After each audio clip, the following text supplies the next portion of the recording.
हाय सौम्या। जी आलस हाय। हाय, मैं how are you? Earphone लगा लेती हूँ बस। हाँ हाँ हाँ हाँ।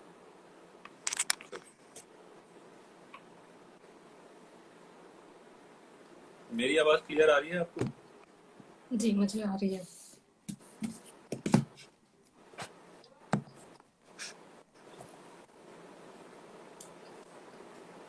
जी जी, कैसे हैं सौम्या आप? जी अभी तो ठीक है काफ़ी अभी। बेहतर चल रहा है पहले से तो। देखते हैं तबीयत वाइज भी अभी हाल फिलहाल में हमने वैक्सीन भी लगवा ली तो ओवरऑल अच्छा बेहतर है। अच्छा अच्छा अच्छा। वैक्सीन के कुछ साइड इफेक्ट्स तो नहीं हुए आपको? जी वैसे तो कुछ खास पता नहीं लगा लेकिन शायद हल्की खांसी और ये सब है अभी थोड़ा। Okay okay. आज हम बात करने वाले हैं अ, एक ऐसे एक ऐसी अजीम शख्सियत के बारे में जो सिर्फ हिंदुस्तानी नहीं, अ, बल्कि मैं कहूँगा पूरी दुनिया भर में अ, अपनी उर्दू ज़ुबान को पॉपुलर करने में उनका बहुत बड़ा हाथ है। और उनका तारुफ कराने से पहले मैं उनके लिए एक पोयम सुनाना चाहूँगा जो किसी ने लिखी है, वो भी बताता हूँ किसने लिखी है।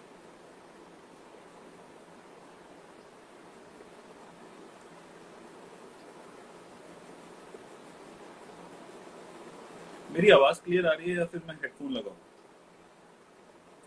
जी वैसे तो क्लियर आ रही है मुझे। बाकी लोगों को कैसी आ रही है पर अगर। आप सबको मेरी आवाज़ क्लियर आ रही है? प्लीज़ कमेंट में बताइए।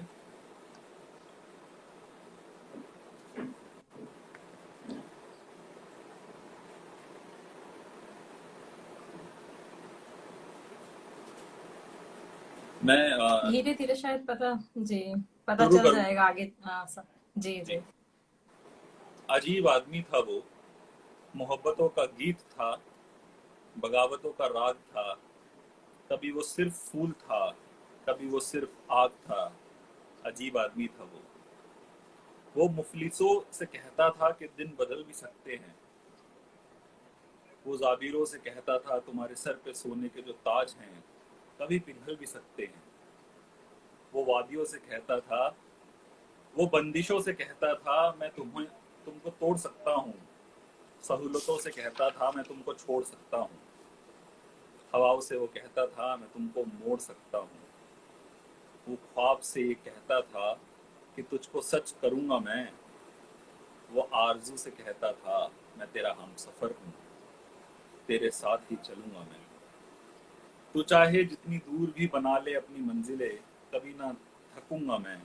वो जिंदगी से कहता था कि तुझको मैं सजाऊंगा, तू मुझसे चांद मांग ले, मैं चांद लेके मैं आऊंगा। चांद लेके आऊंगा। वो आदमी से कहता था कि आदमी से प्यार कर, उजड़ रही है ये जमीन कुछ इसका अब श्रृंगार कर। अजीब आदमी था वो जिंदगी के सारे गम, तमाम दुख हर एक सितम से कहता था मैं तुमसे जीत जाऊंगा। कि तुमको तो मिटा ही देगा एक रोज आदमी, बुला ही देगा ये जहां। मेरा मेरी अलग है दास्तां। वो आंखें जिनमें ख्वाब है, वो दिल है जिनमें आरजू, वो बाजू जिनमें है सकत, वो होठ जिन पे लफ्ज है। रहूंगा उनके दरमियान कि जब मैं बीत जाऊंगा। ये एक कविता लिखी है जनाब जावेद अख्तर ने। इस दुनिया के मशहूर शायर कैफी आजमी साहब के लिए, जिनको आज हम ट्रिब्यूट दे रहे हैं। आज का जो हमारा सेशन है वो कैफी आजमी स्पेशल सेशन है। कैफी आजमी एक अजीम उर्दू के शायर हैं जिन्होंने उर्दू ज़बान को पूरे विश्व भर में फैलाया, ना सिर्फ अपनी पोइट्री से, बल्कि अपने गीतों से, बल्कि अपने लिटरेचर से। और समाज की सेवा बहुत करी। एक कम्युनिस्ट होने के नाते उन्होंने बहुत निचले वर्ग के लोगों के लिए बहुत काम किया, और औरतों के लिए बहुत काम किया, उनकी एजुकेशन के लिए बहुत काम किया।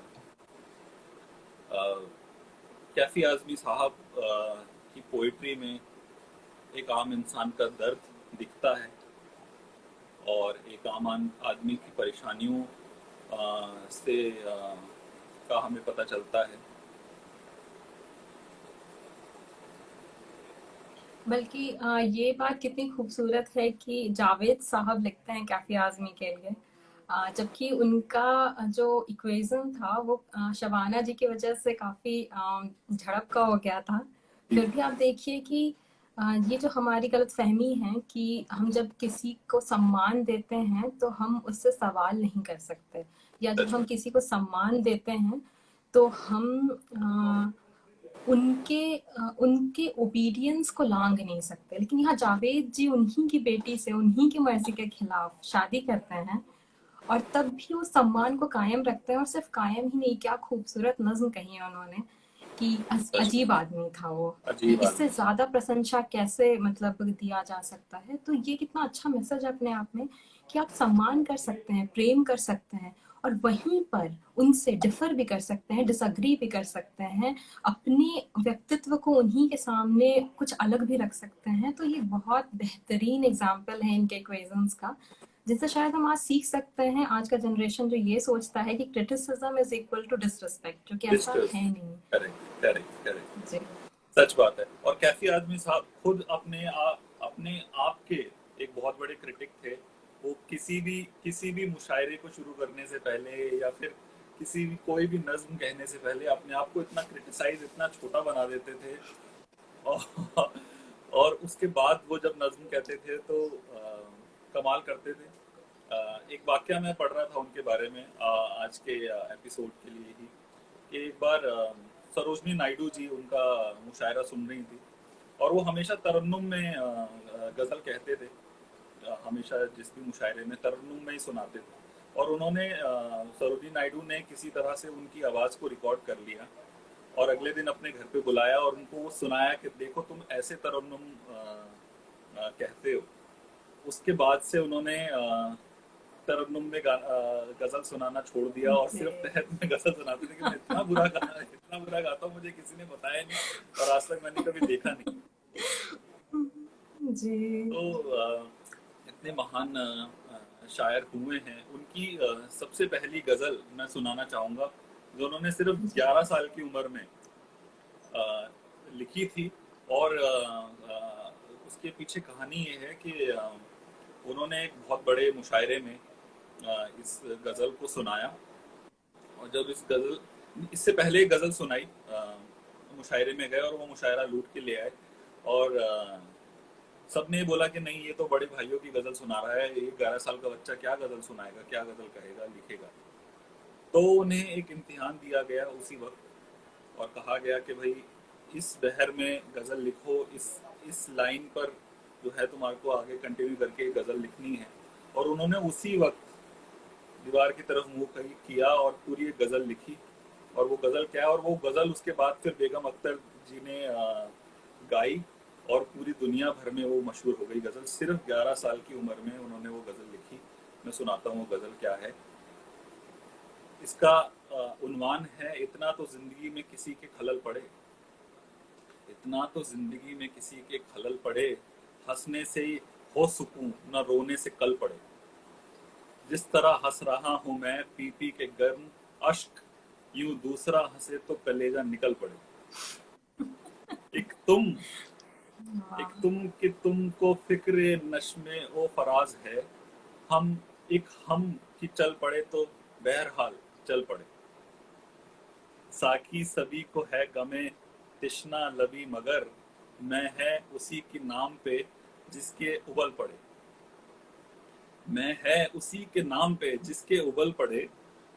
और मुद्दत के बाद उसने जो की लुत्फ की निगाह जी खुश तो हो गया मगर आंसू निकल पड़े। ये एक 11 साल के बच्चे ने गजल लिखी जिनका नाम है कहीं कैफी ना कहीं। आजमी जी। जी। कहीं ना कहीं हम देखते हैं कि इन शायरों ने और इन कवियों ने खलल को, परेशानी को इस तरह से रोमांटिसाइज किया है ना कि इंसान सुनकर ऐसा लगता है कि उसकी ज़िंदगी में खलल क्यों नहीं है। मतलब वो उसको चाहने लग जाए कि ये जो खलल जिससे आदमी कैफ़ी आज़मी बन जाता है, ये खलल तो हर किसी में होनी चाहिए फिर। तो ये बात तो है कि दीवानगी जो है वो अपने कॉस्ट के साथ आती है आदमी के पास, और उसका कॉस्ट निभाते हुए वो आदमी दीवाना दूसरों को तो अच्छा लगता है, लेकिन जो खुद दीवानगी को पहन के चलता है उसके लिए बकायदा मुश्किल है। सच बात है, बिल्कुल सच बात है। और किस तरह से एक मैं बार बार ये रिपीट इसलिए कर रहा हूँ कि 11 साल की के एक बच्चे की या किसी एक लड़के की इतनी समझ नहीं होती कि वो अपने दौर को और इन सब बातों को अपने अपने लेखन में उतार सके। और कितनी खूबसूरती से उन्होंने इसको बयां किया है। उन्होंने तिश्नगी को भी बयान किया है, उन्होंने खलल को भी बयां किया है, उन्होंने आंसुओं को भी बयां किया है और उन्होंने इश्क को भी बयां किया है। सब कुछ लेकर एक गजल में इम्प्रॉम्प्टू ऑन द स्पॉट एक गजल लिख देना 11 साल का लड़का। He was a genius, he was born genius. और उसके बाद जो उन्होंने काम किया है इट इज़ हिस्ट्री। सब जानते हैं। कैफी आजमी से शायद ही कोई एक इंसान होगा जो वाकिफ नहीं होगा। ये खूबसूरती की हद तो तब होती है जब आदमी को भले ही ना जाने, लेकिन आदमी के काम को हर आदमी जानता है। तो कैफी बिल्कुल आजमी को भले ही ना आदमी जाने, लेकिन उनके गानों को, उनके गीतों को ना सुना हो, ये मुश्किल है। मुश्किल है, सच बात है। मैंने कल भी अपने पोस्ट में भी ये लिखा था कि अगर किसी ने तुम इतना जो मुस्कुरा रहे हो क्या गम है जो छुपा रहे हो, ये ये लफ्ज किसी ने ना सुने हो ऐसा हो ही नहीं सकता। और सुनकर वहा ना किया हो ऐसा हो ही नहीं सकता। हम बेशक कैफी आजमी को नहीं जानते लेकिन उनके काम जो है वो हर किसी की जुबान पर है। और बल्कि कई बार हम काम को नहीं सराहते हैं, हम काम से जुड़ जाते हैं। जैसे जुड़ जाते हैं। कितनी बार ऐसा हुआ होगा कि हम मुस्कुरा तो रहे हैं, लेकिन चाहते हैं कि कोई समझ ले कि इस मुस्कुराहट के पीछे क्या हाल है हमारा। तो इस गज़ल से आदमी कैसे कनेक्ट नहीं करेगा, जबकि इतनी खूबसूरत तरीके से, इतने सिंपल तरीके से इस चीज़ को रख दी गई है। तो अ, बिल्कुल। ये तो है। और एक और बहुत ही अच्छी बात जो मुझे दिखी है इन शायरों में, उस जनरेशन में शायद, कि ये अपने इनके हिसाब से जो खराब गजल है, खराब शेर है इनके हिसाब से, या फिर चार शेर में जो एक शेर जो थोड़ा कम है, जानबूझकर थोड़ा कम है कि कॉन्ट्रडिक्शन और कंट्रास्ट पैदा किया जा सके गजल में, तो अगर आप उस पे वाह कर देते हैं तो ये नाराज हो जाते थे कि आपको तो वाह करने की तमीज नहीं है, कि सच आपको बात। कहाँ पे वाह करना। बिल्कुल बिल्कुल। सच बात है। तो सामने वाला यही है। इंसान सोच के कि अरे कब वहा करनी है ये भी इसके लिए भी सोचना हाँ। पड़ता था। और समझ रखने वाले लोग ही जो होते थे वो बैठते जी, थे। वही, बिल्कुल। हाँ जी, बिल्कुल। कि जो मुशायरा होता था वो अपने आप में बहुत लर्नेड लोगों का एक जमघट होता था। जी। तो तो वहाँ से मतलब आप जब ऐसे बन जाते हैं कि जब आप स्कॉलर्स के बीच में भी बातचीत कर सकते हैं और आम जनता के दिलों तक भी पहुँच सकते हैं, तो आप अपने आप में बहुत कुछ बन चुके होते हैं। जी। तो ये है। कैफी आजमी साहब के बारे में एक बात और मैं बोलना चाहूँगा कि जैसे अ, आज के शायर हैं और आज के क्या आज से 50 साल पहले के भी शायरों को अगर आप लें तो शायर बनते ही जहन में एक बात आती है कि भाई हम चलिए हम अपना रुख जो है वो फिल्मी दुनिया की तरफ करें, फिल्मों के लिए लिखें, फिल्मों के लिए गाने लिखें, फिल्मों के लिए स्क्रिप्ट्स लिखें, डायलॉग्स लिखें और फेम की तरफ इंसान भागता है।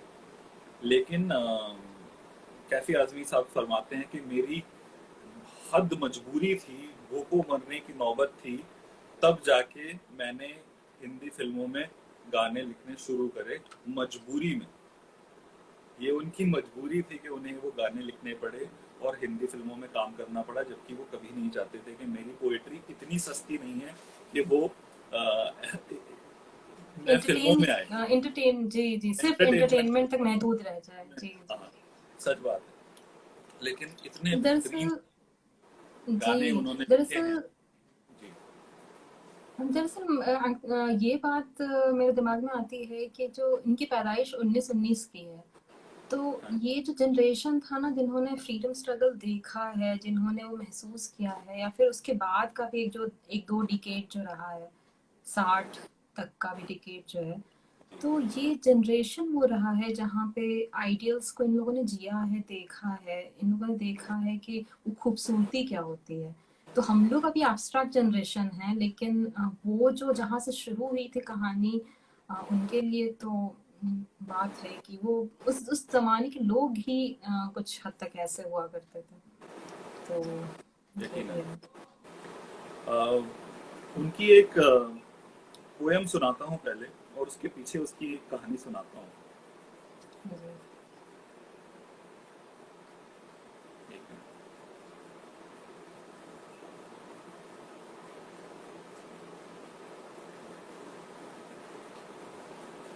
थोड़ी सी लंबी पोयम है। औरतों के ऊपर उन्होंने ये पोयम लिखी थी। जी। इसका उन्वान भी औरत है। अ, किस तरह से उन्होंने अपने दौर को इस पोयम में उतारा है, एक औरतों की कंडीशन उस समय क्या थी, उसको क्या कैसे उतारा है, और कितनी एक एक अनीज और एक डिस्कम्फर्ट पैदा करती है ये पोयम, लेकिन सच्चाई बयां करती है। और सोचिए कि ये पोयम सुनकर उनकी जिंदगी में कितना बदलाव आया, इसके बारे में मैं आपको बताऊंगा पोयम के बाद। अ, पेश है कि उठ मेरी जान, मेरे साथ ही चलना है तुझे, कल्बे माहौल में लर्जा शरर जंग है आज, हौसले वक्त के और जिस्त के यक रंग हैं आज, आबगीनों में तपा बलबला है संग आज, हुस्न और इश्क हम आवाज हो, हम आहंग हैं आज, जिसमें जलता हूँ उसी आग में जलना है तुझे, उठ मेरी जान मेरे साथ ही चलना है तुझे, तेरे कदमों में है फिरदौस तमद्दुन की बहार, तेरी नजरों पे है तहजीब और तरक्की का मदार, तेरे आगोश तेरे आगोश हैं गहवारा नफस व किरदार, ताब के गिर्द तेरे वहम व तहन्नुन का हियार, कौद कर मजलिस से खलवत से निकलता है तुझे। मैं इसका इसका अभी आपको वो भी बताता हूँ, डिस्क्रिप्शन भी बताता हूँ, कठिन एक चीज उर्दू है जी। बताता हूँ मैं आपको पूरा जी जी। क्या है। उठ मेरी जान मेरे साथ ही चलना है तुझे, कि तू की बेजां खिलौनों से बहल जाती है, तू की बेजां खिलौनों से बहल जाती है, तपती सांसों की हरारत से पिघल जाती है, तपती सांसों की हरारत से पिघल जाती है, पाँव जिस राह में रखती है फिसल जाती है, बन के सिमाब हर एक ज़र्फ में ढल जाती है, जिसके आहनी सांचे में भी ढलना है तुझे, उठ मेरी जान मेरे साथ ही चलना है तुझे, जिंदगी जेहद में है सब्र के काबू में नहीं, नब्ज़ हस्ती का लहू कांपते आंसू में नहीं, उड़ने खुलने में है निकहत खामे गेसू में नहीं, जन्नत एक और है जो मर्द के पहलू में नहीं, जन्नत एक जन्नत एक और है जो मर्द के पहलू में नहीं, उसी की आज़ाद रवीश पर भी मचलना है तुझे, उठ मेरी जान मेरे साथ चलना है तुझे। काफी लंबी पोयम है, बाद में सुनाऊंगा मैं आपको। जी। इसका जिस्ट मैं आपको बताता हूँ। इसका जिस्ट ये है कि जब जब इंडिपेंडेंस फ्रीडम स्ट्रगल चल रहा था, और ज़्यादातर उसके अंदर मर्द जो थे वो पार्टिसिपेट कर रहे थे, क्योंकि मर्दों को माना जाता है कि उनके अंदर ज़्यादा स्ट्रेंथ होती है, फिजिकल स्ट्रेंथ होती है, एंड दे आर फियरलेस। उन लोगों में डर नहीं होता, और उन लोगों को वो अपनी जान देने के लिए, कुर्बान करने के लिए जो है वो हमेशा तत्पर रहते हैं। They are brave. और उन्हें ये ड्यूटी दी गई, कैफी आजमी साहब को, कि तुम्हें इस मुल्क की औरतों को भी जगाना है और उनके अंदर एक जोश पैदा करना है कि तुम बराबर हो मर्द के, और तुम उससे कम नहीं, तुम उससे कहीं ज्यादा हो।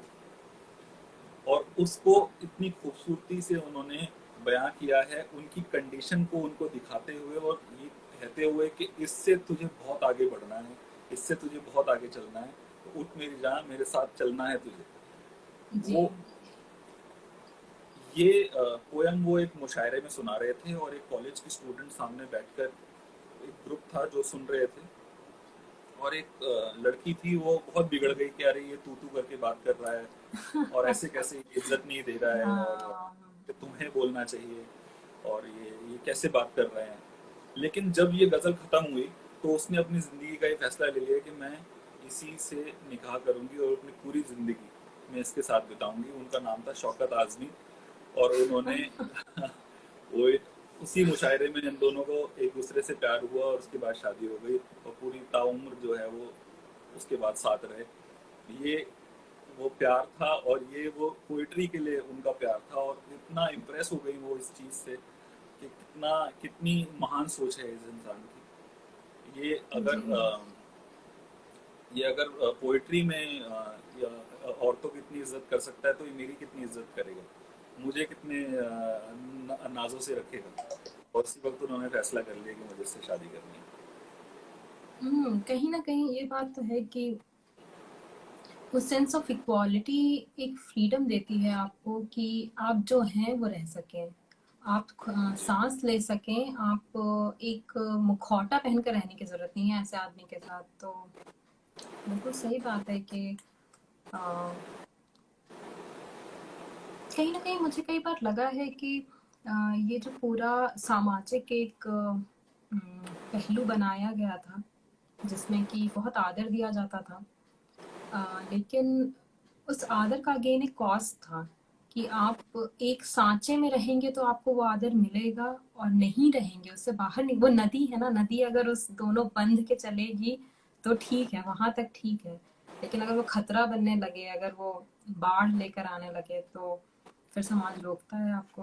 लेकिन हाँ, कुछ लोग थे जो इतनी हिम्मत रखते थे कि ये समझ सकें। आज आप क्या सुना? तो जी, कुछ हैं कविताएं मेरी अपनी भी हैं, और कुछ जो कैफी आजमी जी की ही कविताएं या नज्म सुनी थी मैंने, और मुझे बहुत रिलेट कर पाए।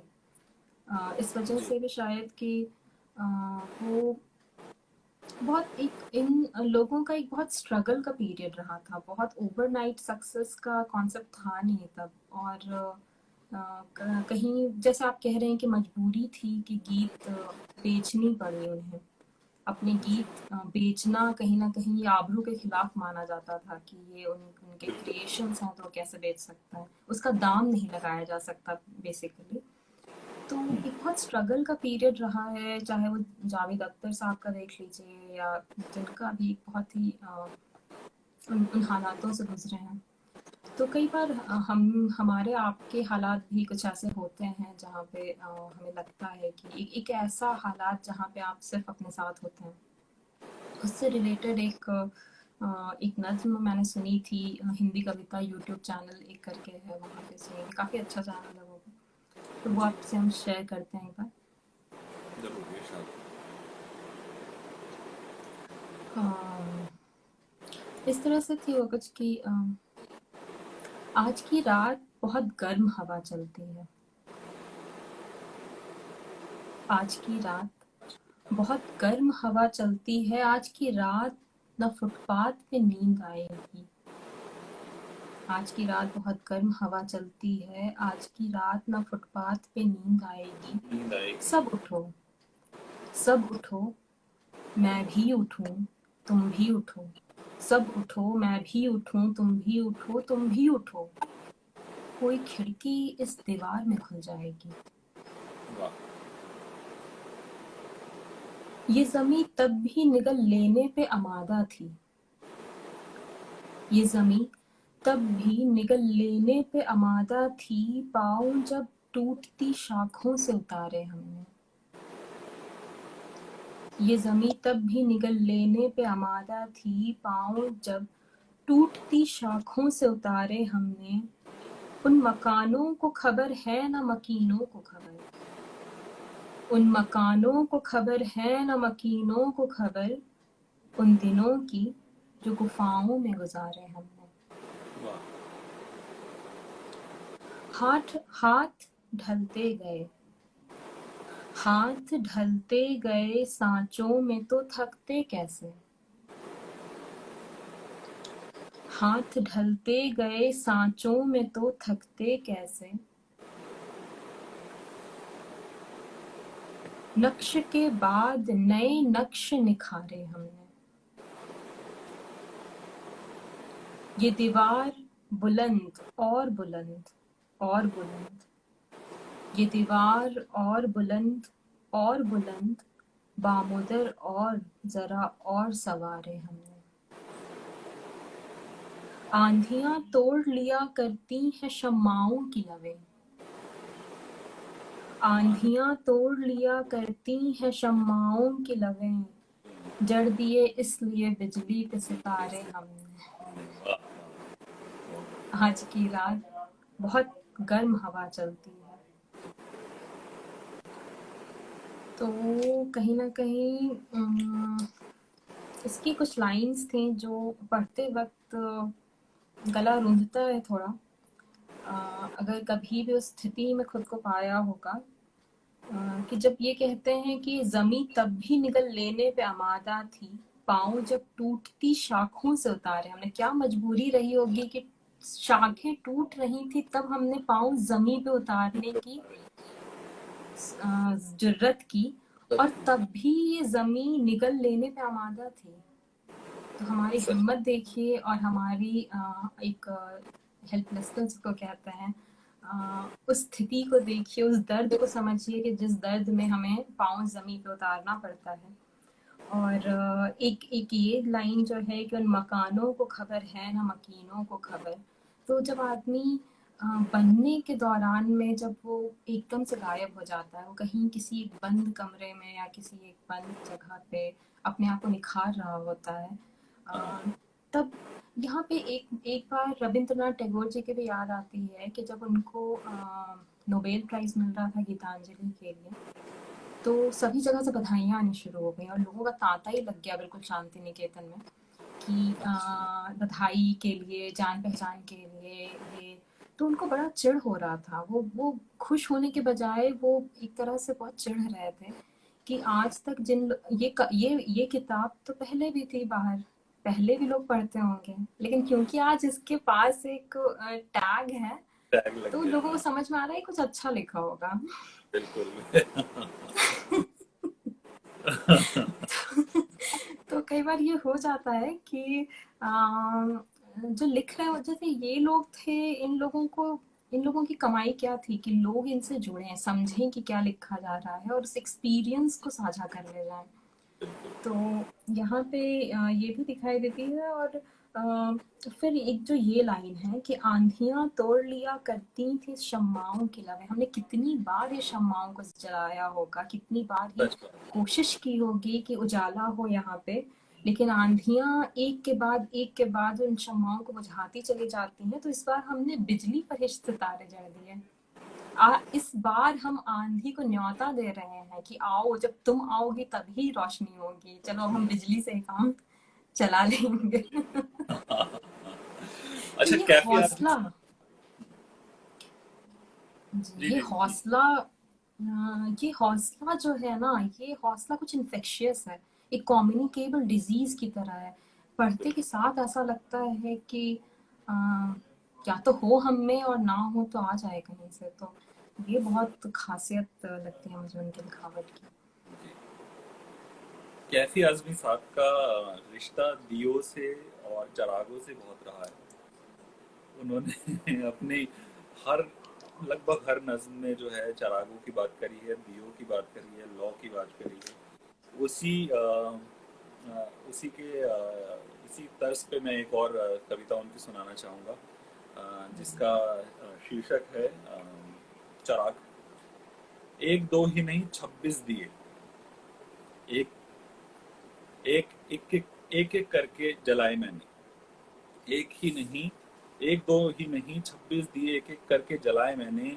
एक दिया नाम का आज़ादी के, उसने जलते हुए होठों से कहा, चाहे जिस मुल्क से गेहूं मांगो, हाथ फैलाने की आज़ादी।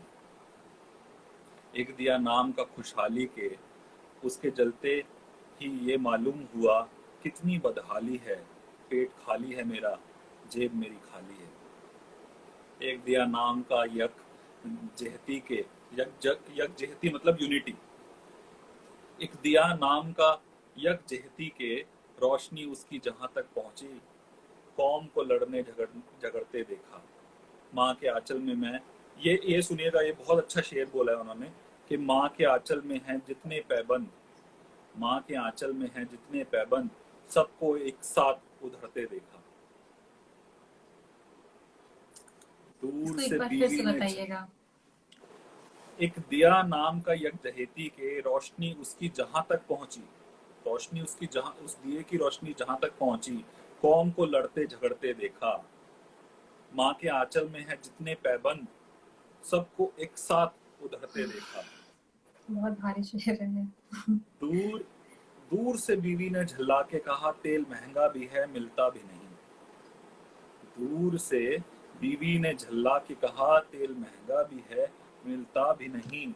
क्यों दिए इतने जला रखे हैं, अपने घर में ना झरोका ना मुंडेर, ताक सपनों के सजा रखे हैं। आया गुस्से का एक ऐसा झोंका, बुझ गए सारे दिए।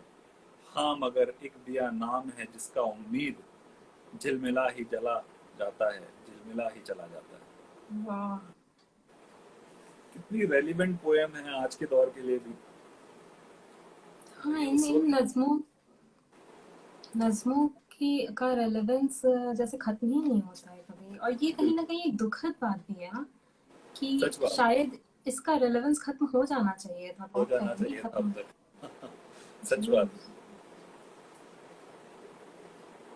एक मतलब इसी इसी नज इसी मैं इसी तर्ज पे एक और नज्म उन्होंने लिखी है। हालांकि मैं वही बता रहा था कि लव पोइट्री रोमांस तो उन्होंने लिखा ही, उनके जैसा किसी ने नहीं लिखा।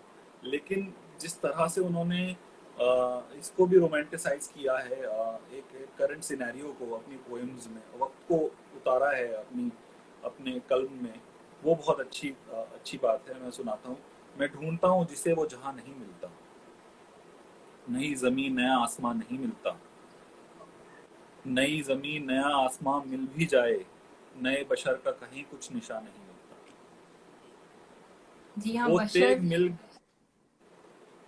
बशर मतलब अ, बशर मतलब शायद एक नए नया तरह का माहौल। स्पेशी। जी, वही। हाँ हाँ, जो हुँ, एक नए तरीके का एक माहौल और एक जो जात जो एक पैदा होती है, एक ग्रुप जो पैदा होता है, उसको बशर बोलते हैं। वो तेग मिल गई जिससे हुआ कत्ल मेरा, तेग मतलब चाकू या फिर स्वॉर्ड। वो तेग मिल गई जिससे हुआ कत्ल मेरा, किसी के हाथ का उस पर निशान नहीं मिलता। निशान नहीं मिलता। और वो मेरा गांव है, वो मेरे गांव का चूल्हा, कि जिनमें शोले तो शोले, धुआं नहीं मिलता। वो एक खुदा नहीं मिलता जो इतना मातम क्यों, जो एक खुदा नहीं मिलता तो इतना मातम क्यों, यहाँ तो कोई मेरा हमजबा नहीं मिलता। खड़ा हूँ कब से मैं चेहरों के एक जंगल में, तुम्हारे चेहरे का कुछ भी यहाँ नहीं मिलता। तुम्हारे चेहरे का कुछ भी यहाँ नहीं मिलता। ये ऐसी गज़ल है ना कि एक-एक शेर पे ना ठहर जाने का मन करता है। मतलब बिल्कुल। आगे का हिम्मत ही नहीं होता, मतलब इतना गहरा जो है मन ही नहीं हुआ है अभी, कि इस शेर को भरने के बाद उसमें जगह भी रहे कि दूसरा शेर भी आ ही रहा है उधर से। अब आप देखिए कि जो तेग शेर था जिसमें कि कहते हैं कि वो तेग वो वाला एक तेग बार मिल अगर आप, गई, वो तेग मिल गई जिससे हुआ है कत्ल मेरा, किसी के हाथ का उस पर निशान नहीं मिलता। अब आप देखिए कि इसको दोनों तरफ से लिया जा सकता है। इसको अगर रोमांटिकली लिया जाए तो कह सकते हैं कि जिनके नाम का वो खंजर उतर गया है जिगर में, वो है किसका ये समझ नहीं आ रहा है, बस वो दर्द बना हुआ है। और ये भी बिल्कुल। कहा जा सकता है कि एक जो एक्सप्लॉइटेटर है सोसाइटी में, नहीं होता है कि हमारे साथ बुरा हो गया लेकिन यही नहीं पता लगता as a society, as a politico economic condition को देखा जाए तो हमारे साथ बुरा हो गया, हमें रिसोर्स नहीं मिल रहा है, या हमारे साथ हादसा हो गया, बीमारी हो गई, हो क्यों रहा है ये पता नहीं लगता, पता नहीं हो लगता, और कौन किसकी वजह से जिम्मेदार रहा है, है, कौन जिम्मेदार जिम्मेदार कौन है। है। असल जी, में उन्होंने ये अकाउंटेबिलिटी लिखा है, किसकी तय की जाए। अकाउंटेबिलिटी किसकी है। आज आज हम्म, जो भी हमारे साथ प्रॉब्लम्स हो रही हैं उसका उसके लिए अकाउंटेबल कौन है, इसीलिए उन्होंने लिखा है कि वो तेग तो मिल गई जिससे हुआ कत्ल मेरा, लेकिन उसके उस पर किसी के हाथ का निशान नहीं हाथ का मिलता। निशान नहीं मिलता। तो ये मतलब एक-एक शेर ऐसा है कि उससे आगे बढ़ने की हिम्मत ही नहीं हो पाती है कि नहीं उसके हो आगे पाता। भी कुछ सुन पाएँ। कहीं बहुत हद तक इस वजह से हमारे वो रिएक्शन उस तय टाइम पे आ ही नहीं पाते हैं। मतलब पाते सुनने के हैं, सच बाद बात। दिल ऐसा बैठना शुरू हो जाता है कि आदमी आह भी ना निकल सके तो बड़ी मुश्किल हो जाती है।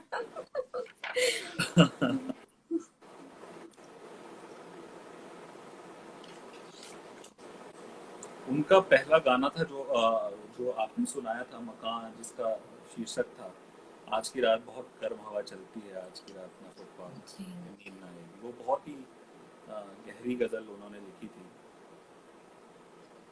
अ, बहुत दर्द है उसमें। बहुत दर्द है। यस, जी। और दर्द भी है ना तो एक उसके साथ एक गुरूर के साथ है। मतलब आपने देखा है कभी कि कोई इंसान दर्द में है और गुरूर नहीं छोड़ रहा है, वो उस तरह का नज्म है वो, बिल्कुल। कि वो मदद मांग ही नहीं रहे हैं, वो सिर्फ बता रहे हैं, हालात सुना रहे हैं, और सुनकर जो है उसमें भी बिल्कुल। अब आपका कुछ सुनेंगे हम। जी।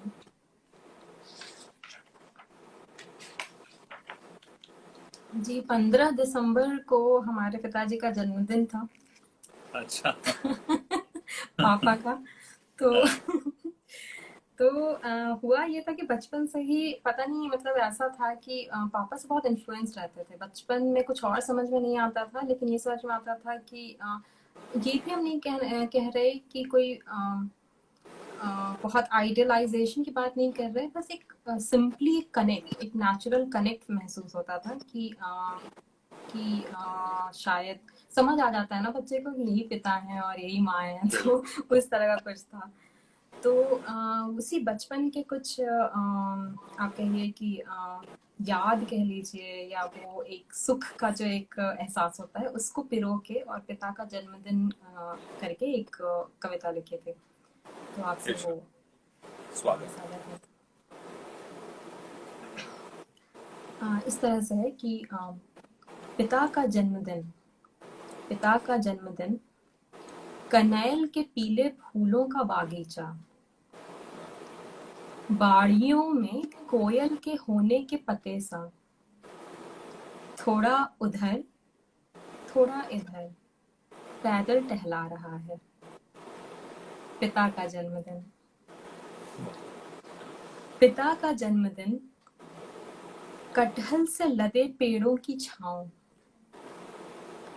पिता का जन्मदिन, कटहल से लदे पेड़ों की छांव, बिना चप्पलों के घूमते हुए पांव, कटहल से लदे पेड़ों की छांव, बिना चप्पलों के घूमते हुए पांव, न किए हुए हर जिद की याद दिला रहा है। पिता का जन्मदिन, पिता का जन्मदिन, माँ के कॉलेज की बाउंड्रीज, पिता का जन्मदिन, माँ के कॉलेज की बाउंड्रीज पर बाहर अंदर गोदी में घुमा रहा है। पिता का जन्मदिन माँ के कॉलेज की बाउंड्रीज पर बाहर अंदर गोदी में घुमा रहा है, बस्ते कंधे सहित बस्ते स्कूल से ला रहा है। पिता का जन्मदिन। पिता का जन्मदिन पुदीने की महक सा। पिता का जन्मदिन पुदीने की महक सा, मेरी ही चहक सा। इत्मीनान का रविवार, न पढ़ा हुआ हर अखबार, जुगनुओं सा इतरा रहा है। पिता का जन्मदिन। वाह वाह, पिता का जन्मदिन मुझे याद आ रहा है। बहुत खूब, बहुत अच्छा। हालांकि ये आपकी पर्सनल कहानी है, आपकी जी। व्यक्तिगत कहानी है, लेकिन कितना रिलेटेबल है। एक पिता एक शजर की तरह होते हैं। कितनी अच्छी आपने बात कही थी, वो कटहल के पेड़ वाली जो बात थी, वो कितनी कितनी गहरी बात है, कितनी डीप बात है कि हमारी सारी ख्वाहिशें पूरी करता है वो एक इंसान। इतनी नरम छाँव में एक शजर बनकर, स्ट्रॉन्ग बनकर, सारी मुसीबतों को सहकर, और सामने फेस हमारी ऐसा लगता है कि सब ठीक है, मैं सब संभाल लूंगा। जी, बल्कि मतलब ऐसा लगता है ना, जैसे ये जो भी लिखा था इसमें ऐसा लग रहा था कि याद खुद ब खुद स्याही बन के और लिखता चला जा रहा है, क्योंकि आपसे अगर हम बताएं तो दरभंगा में हम मेरा जन्म हुआ था, तो वहाँ एक काली बाड़ी हुआ। काली बाड़ी बहुत प्रचलित है वहाँ पे, बंगाल का असर है। तो काली मंदिर हुआ करते हैं वहाँ पे, बहुत बड़े-बड़े बागीचाओं वाले मतलब मंदिर होंगे। तो मेरे पिता सुबह मॉर्निंग वॉक के बहुत मुरीद हैं, तो हम उनके साथ निकल पड़ते थे। और वो सारा सब कुछ सच है। वो कनेल का फूल का बगीचा भी है, कोयल भी है, वो कटहल से लदे पेड़ होते थे और पोखरों में लटकते रहते थे उनके कटहल, कि वो गिरेंगे तो पोखर में गिर जाएंगे। इस तरह का कुछ।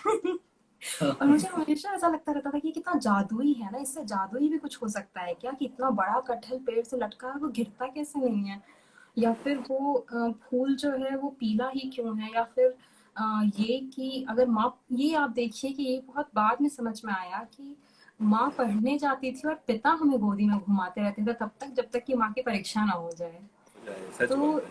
तो ये कैफे आजमी वाली वो बात हो गई कि कहीं ना कहीं उस दौर के पुरुष ने वाकई महिलाओं को अपने साथ आने के लिए प्रोत्साहित किया है, और हाँ, काफी हद सच तक बात। वो चीजें बदली इसी हिसाब से। तो बिल्कुल, बिल्कुल, बिल्कुल, यकीनन।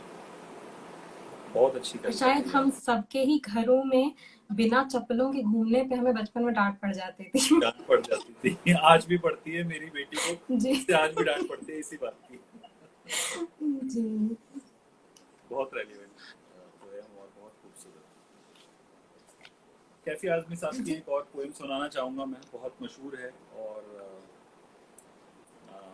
हर बार उन्होंने मुशायरे लूटे हैं ये पोएम सुना के। एक वक्त को उतारा है अपने इस पोएम में, और अपने दुख को उतारा है जब एक एक एक पोएट का अंत समय आ जाता है। अब सामने दिखने लग जाता है कि हाँ भाई, अब मेरा खेल खत्म है, मतलब ठीक है, हो गया, मैंने अपनी ज़िंदगी जी है, बहुत अच्छे से जी है, सब कुछ हो गया। लेकिन एक खलिश जो है ना दिल में, वो रह जाती है कि यार कुछ तो और था, कुछ तो और भी कर सकता था, हो सकता था। उसके ऊपर लिखी है कि हमारी ख्वाहिशें कैसे कभी ख़त्म नहीं होती, इंसान की ख्वाहिशें जो हैं वो कभी ख़त्म नहीं होती। अगर गैस किया जाए तो क्या ये 2 गज जमीन वाला है, 2 गज हाँ, कफन के वही है, वही वही बाद? वही है। जी। वो भी सराहने लगे अरबाब फन के बाद, दादे सुखन मिली मुझे तरके सुखन के बाद। अरबाब फन मतलब जो आपने बात अभी कही रविंद्रनाथ टैगोर जी की, कि मेरी बुक तो हमेशा से थी, लेकिन जब उस पर टैग लग गया तब लोग सराहने लगे उसको।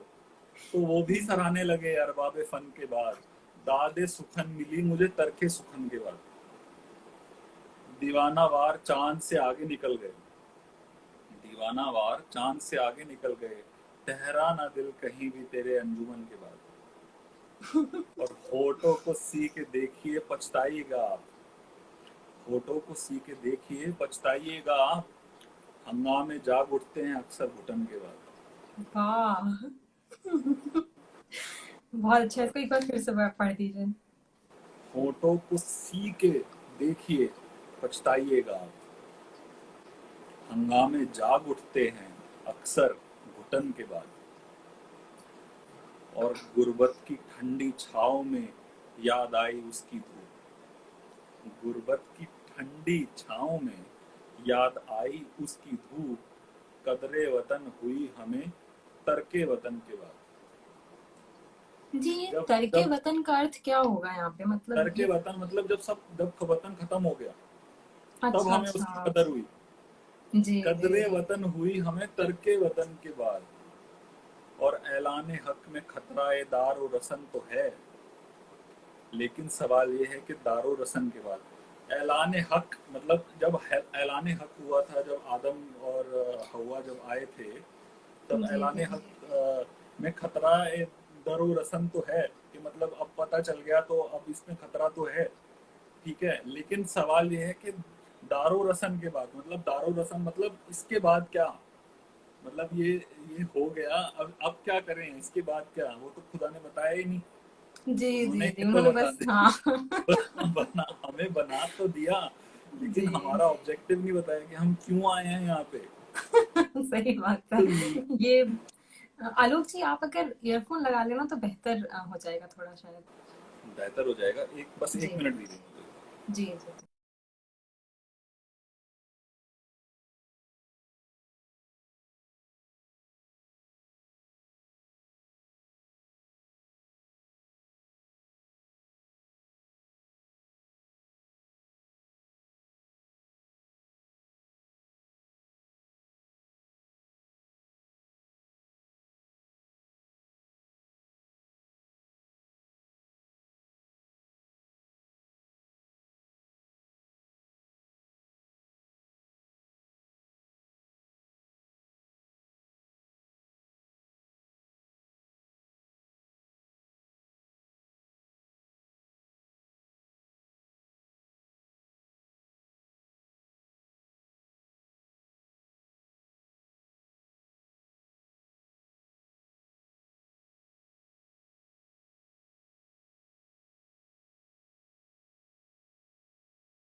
मेरी आवाज सुन पा रहे हैं?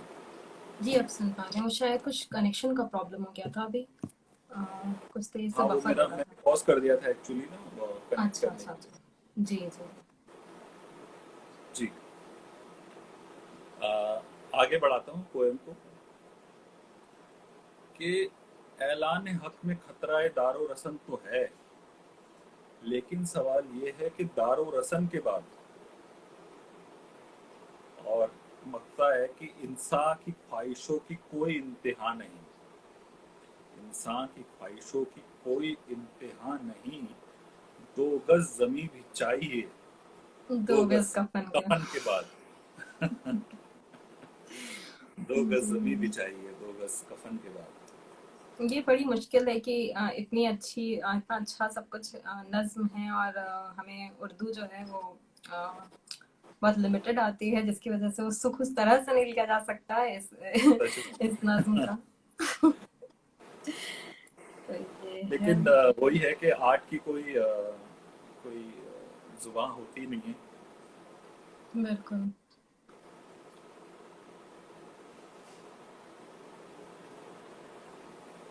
जी।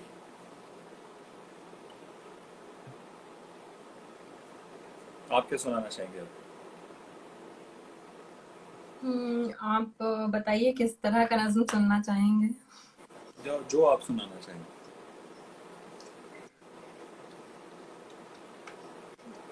एक देखते हैं, एक आसमान को लेकर था। हाँ। कैफी साहब जी की मतलब कविताओं नज्मों को सुनकर ऐसा याद आ रहा था कि आसमान जो है वो तो एक ही है, पर जहां से दिख जाए उसकी वजह से वो अलग दिख जाता है। अगर आप एक पहाड़ी से देखेंगे तो जो आसमान दिखता है, और एक खिड़की से देखेंगे जो आसमान दिखता है, जी। उन दोनों में अंतर है, और उन दोनों के चैलेंजेस उसी हिसाब से बदल जाते हैं। कुछ बिल्कुल। लोग होते हैं जुनूनी होते हैं, जो जनरेशन्स के इंजन होते हैं, आगे लेकर जाते हैं जनरेशन्स को। और कुछ लोग होते हैं जो जो जैसा चल रहा है उसको मेंटेन करने में अच्छे होते हैं। तो एक खिड़की वाला आसमान है और एक पहाड़ी वाला आसमान है। तो कैफी साहब बहुत हद तक पहाड़ी वाला आसमान लगते हैं, जो ज्यादा खुले हैं, जिनमें ज्यादा रिस्क लेने की कैपेसिटी है, सब कुछ बदल देने की एक जुनून है। एक जावेद साहब ने भी कहा ना उनके बारे में, अजीब आदमी था वो। उसमें सहूलियत क्या था, सहूलतों से कहते हैं कि मैं तुमको छोड़ मैं सकता हूँ, छोड़ दूंगा, हाँ छोड़ छोड़ सकता हूँ। सकता हूँ। तो वो जो एक बात कह रहे हैं कि छोड़ सकता हूँ, इसमें बहुत दम चाहिए। या तो आपके पास जब कुछ नहीं है तब आप जी रहे हैं तो बड़ी बात नहीं है, लेकिन जब आपने सब कुछ देख लिया, सारा सुख सुविधा देख लिया, उसके बाद आप कहते हैं कि मैं तुम्हें छोड़ सकता हूँ, तो इसमें वो एक रेबेल का आवाज दिखाई देता है, सुनाई देता है। सच बात है, तो लेकिन कॉन्ट्रास्ट की एक बात यह है, इसमें कॉन्ट्रास्ट ये है कि कैफी आजमी साहब एक ऐसे इंसान थे जो जो अपनी दौलत और शोहरत को खूब इस्तेमाल किया करते थे और खूब खूब उसको एंजॉय करते थे। आप एक एक वाकया है कि वो सिर्फ और सिर्फ मोबला पेन यूज़ करते थे। और मोबला पेन की ऑन एन एवरेज कॉस्ट जो है वो 1 लाख रुपए होती है। जब जब अ, अब जब वो इस दुनिया से गए तो उनके पास करीब करीब 25 मोबला पेन थे। सिर्फ पेन्स की बात कर रहा हूँ मैं। जी जी, तो वो इन लेकिन उनमें सबको वो छोड़ने जज्बा, जी हाँ, वो जज्बा हाँ, रखते हैं ये बात कहने की कि मैं छोड़ सकता हूँ। छोड़ सकता हूँ, हाँ, तो बहुत बड़ी बात है। और ऐसे जितने भी लोग हैं, अगर ऑडियंस में भी वो लोग हैं, तो बहुत सलाम उनको। ये जज्बा सच। रखना, ये आसान बात नहीं होती है।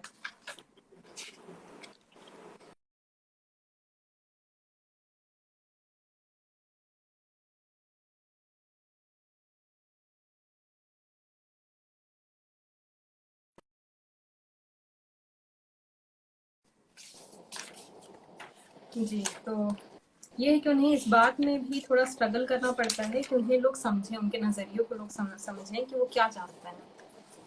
तो अब ये देखिए, परेशानी है कि मुझे ढूंढना पड़ रहा है थोड़ा। कोई बात नहीं, आप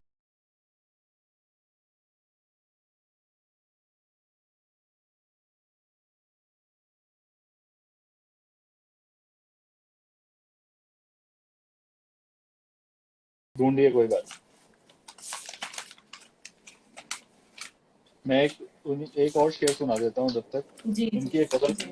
उनकी एक गजल सुना देता हूँ। हालांकि बहुत मशहूर गजल है, अर्थ फिल्म से। और जगजीत सिंह साहब ने इसको गाया है।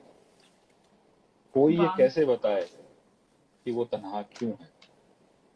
कोई ये कोई कैसे ये बताए कैसे बताए कि वो तन्हा क्यों है। वो क्यों जो है। अपना था वही और किसी का क्यों है।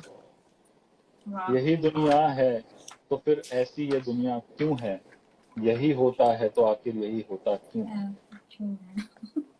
और गौर फरमाइएगा, एक जरा हाथ बढ़ा दें तो पकड़ ले दामन। एक जरा हाथ बढ़ा दें तो पकड़ लें दामन। उनके सीने में समा जाए हमारी धड़कन। इतनी कुर्बत है तो फिर फासला इतना क्यों है। वाह वाह वाह। कुर्बत का मतलब क्या, नजदीकी होता है। वह नजदीकियां होता है, नजदीकियां। जी इंटीमेसी बोलते हैं कुर्बत का actually। जी। दिले बर्बाद से निकला नहीं अब तक कोई। इस लूटे घर पे दिया करता है दस्तक कोई। आज जो टूट गई फिर से बंधाता क्यों है। और तुम मसर्रत का कहो या इसे गम का रिश्ता। मसर्रत जब हमेशा लड़ाई होती रहती है, या हाँ बिल्कुल, शिकवे मसर्रत हो का जाते कहो, हैं। तो मसर्रत का कहो या इसे गम का रिश्ता। कहते हैं प्यार का रिश्ता है जन्म का रिश्ता। है जन्म का जो रिश्ता तो बदलता क्यों है। वाह, तो ये कैसे बताए कि वो तन्हा क्यों है?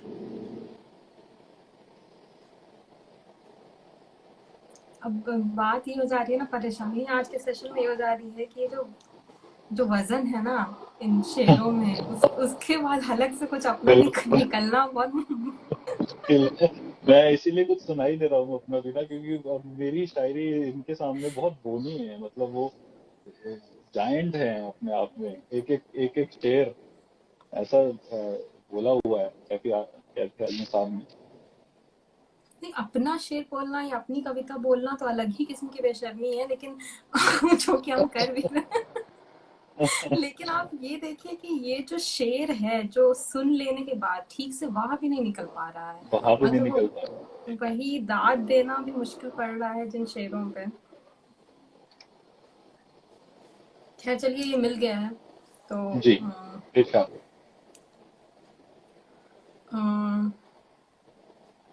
कुछ हद तक अगर इसके बारे में आपको बता सकें तो मेरा जो बचपन रहा है और जिस तरह से हम बनते चले गए, तो उसमें मेरे साथ रूल ऑफ लॉ फॉलो करना और सब कुछ बंधे बंधाए तरीके से रखना, ये इसमें एक आराम महसूस होता है मुझे।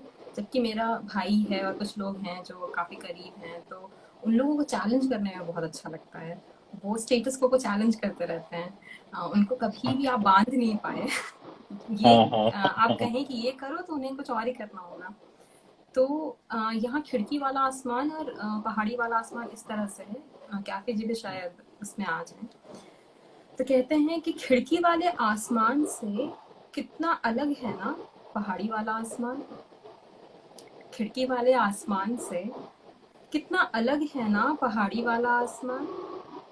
ये इस पल्ले से शुरू उस पल्ले पर खत्म। जो खिड़की वाला आसमान है वो इस पल्ले से शुरू उस पल्ले पे खत्म। वो कहाँ से कहाँ तक भरमों का है भरम। वाह। ये इस पल्ले से शुरू उस पल्ले पे खत्म। वो कहाँ से कहाँ तक भरमों का है भरम। इसकी वाली ओस फंसी है पेच में अब तक। इसकी वाली ओस फंसी है पेच में अब तक। उसकी वाली आंधी तूफान उसकी किस्मत। वाह वाह वाह, बहुत अच्छा।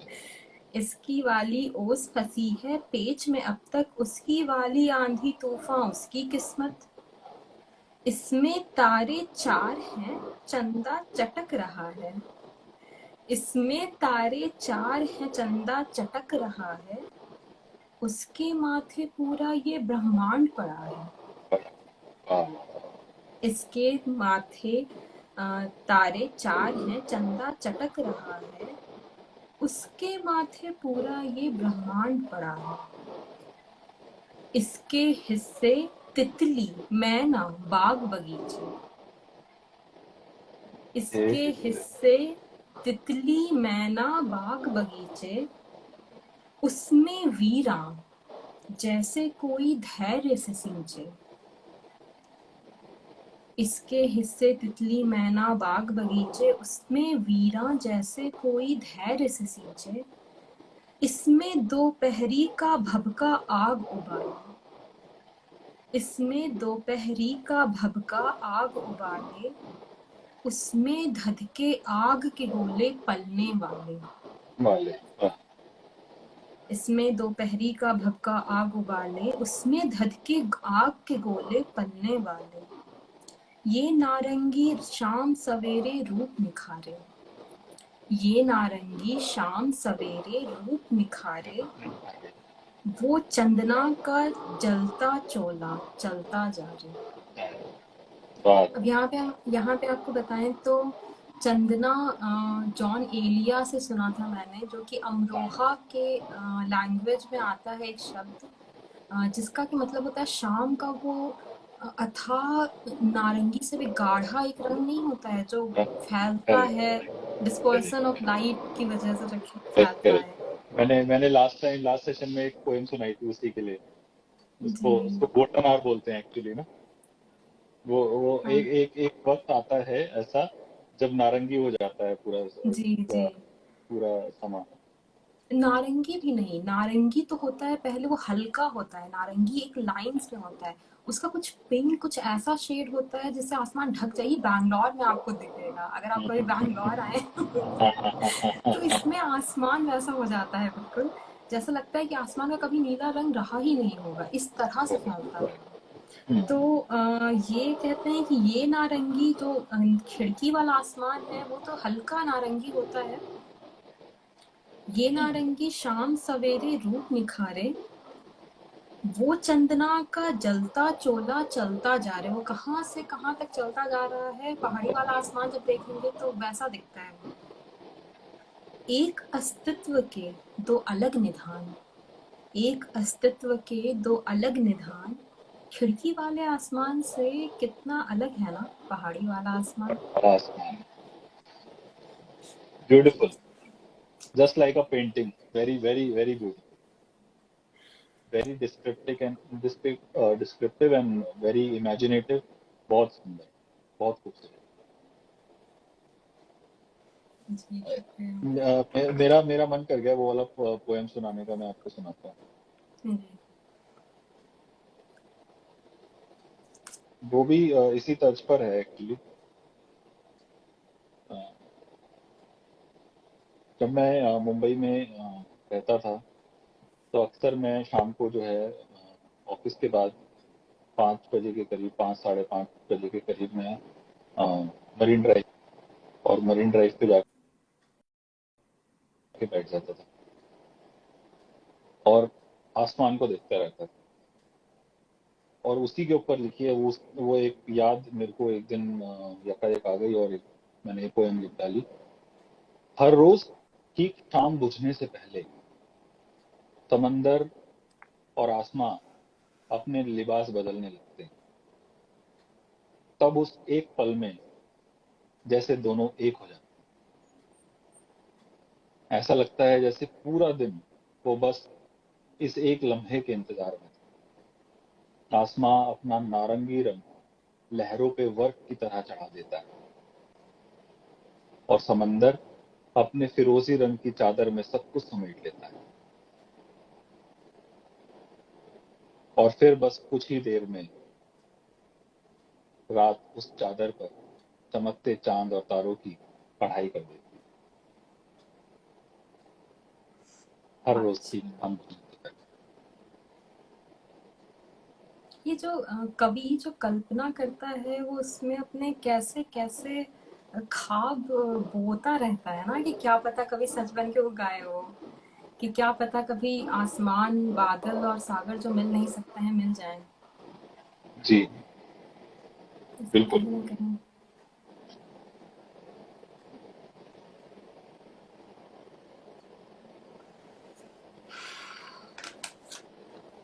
कैफी आज़ाद साहब के बारे में क्या बताना चाहेंगे आप? उनके बारे में सच पूछिए तो जावेद अख्तर और शबाना आज़मी की लव स्टोरी को पढ़ते और सुनते वक्त कैफ़ी आज़मी साहब को जाना था पहली दफ़े कॉलेज में। जी और हमारी एक मित्र हुआ करती थी कृतिका मिश्रा करके, तो उनके साथ मुशायरे सुनने का शौक़ रहा था। शाम को हम लोग यही किया करते थे। तो यूट्यूब पे नया नया इंटरनेट, नया नया लैपटॉप हमारे हाथ लगा था, तो हमने ये शौक़ बजाना शुरू कर दिया। तो उसमें कुछ ऐसा होता था ना, हम लोग रैंडम लगा के बैठ जाते थे, या कुछ वो बताती थी, कुछ रिकमेंड कर देती थी। तो उसमें हम लोगों ने सुना था कैफ़ी आज़मी को, और उनका वो अंदाज़ बहुत पसंद आया था जिसमें कि वो अगर दुख भी बता रहे हैं तो उसमें लाचारी हाँ नहीं है, उसमें लाचारी नहीं है। वो दुख भी बताते हैं तो उसमें हौसला बताकर चले जाते हैं। उसमें एक चुनौती देकर चले जाते हैं, वो परेशानी को ही चुनौती देने वालों में से थे। तो वो उनका, और उस समय हम लोग कॉलेज में थे तो ऐसा ही हमारे अंदर भी रहता था। एक उम्र होता है ना वो रेबल होने का, कि हर चीज़ बदल देंगे और हर चीज़ नए सिरे से हम ही करने वाले हैं। हाँ। तो बहुत अच्छा लगता था। तो उनका एक गज़ल है जो हम आपसे साझा करते हैं। तो आप देखिएगा कि इसमें वो किस तरह से अपनी लाचारी, मतलब अपनी परेशानी तो बताते हैं, लेकिन उस परेशानी में भी गुरूर है। अच्छा। ये कहते हैं कि सुना करो मेरी जान, इनसे उनसे अफसाने। सुना करो मेरी जान, इनसे उनसे अफसाने। सब अजनबी हैं, यहाँ कौन किसको पहचाने। पहचान। यहाँ से जल्द गुजर जाओ काफिलों वालों, यहाँ से जल्द गुजर जाओ काफिले वालों, है मेरी प्यास के फूके हुए ये वीराने। मेरे जुनूने परस्तश से तंग आकर, मेरे जुनूने परस्तश से तंग आ गए लोग, सुना है बंद किए जा रहे हैं बुतखाने। वाह। हुआ है हुक्म की कैफी को संसार करो, हुआ है हुक्म कि कैफी को संगसार करो, मसीह बैठे हैं छुप के कहाँ जाने। अब आप इस गज़ल को अगर फिर से अगर पढ़ें और सुने तो आपको यहाँ पे कुछ शब्द सुनने को मिलेंगे, जैसे संगसार। और ये आखिरी शेर मैंने बकायदा सर्च किया अभी कि इसका मतलब क्या है, संसार का मतलब क्या है। तो ये कहते हैं कि हुक्म हुआ है हुक्म की कैफी को संसार करो। वो जो मजनू को पत्थर से मारने, वो गाना नहीं था ना, पत्थर से मारो मेरे दीवाने को। तो संसार का मतलब वही होता है कि पत्थर से इस कदर मारो कि मौत हो जाए। और इसका हुक्म हुआ करता था तानाशाहों के ज़माने में। अगर कोई मुजरिम पकड़ा जाता था तो या तो सूली से लटका देते थे ऊपर, या फिर पत्थर मार मार के उसे मार देते थे। तो कैफ़ी आज़मी की बहुत ख़ासियत जो मुझे समझ में आई है, अभी तक बहुत कम पढ़ा है उनको, बहुत कम जाना है, लेकिन इसमें जो समझ में आता है, एक तो गुरूर वाली बात है, उनमें एक तय गुरूर है। और दूसरी बात ये है कि वो जो शेर कह देते हैं ना, उसमें आपको दो मायने मिल सकते हैं। एक तो ये कि जो आपका पॉलिटिक्स है, जो आपका रूलर है, उसके बारे में कुछ बात कह देते हैं उसी शेर में, और उसी शेर में अपनी महबूब के लिए भी कह देते हैं। अब आप देखिए कि इसमें मसीह का दो मतलब हो सकता है। मसीह मेरा रूलर भी हो सकता है और मेरा बिलावड भी हो सकता है। तो मुझे संसार किया जा रहा है, कैफी जी को वो कहते हैं कि मुझे संसार किया जा रहा है, स्टोन टू डेथ किया जा रहा है। हुआ है हुक्म कि कैफी को संसार करो, मसीह बैठे हैं छुप के कहाँ जा रहे हैं। अब जिनकी वजह से मुझे ये सजा सुनाई गई है, वो कहाँ छुप के बैठे हैं इसकी खबर नहीं है। तो ये पूरा गज़ल जो है, कहीं ना कहीं आप चाहे ये देख लीजिए कि मेरे जुनूने परस्तिश से तंग आ गए लोग।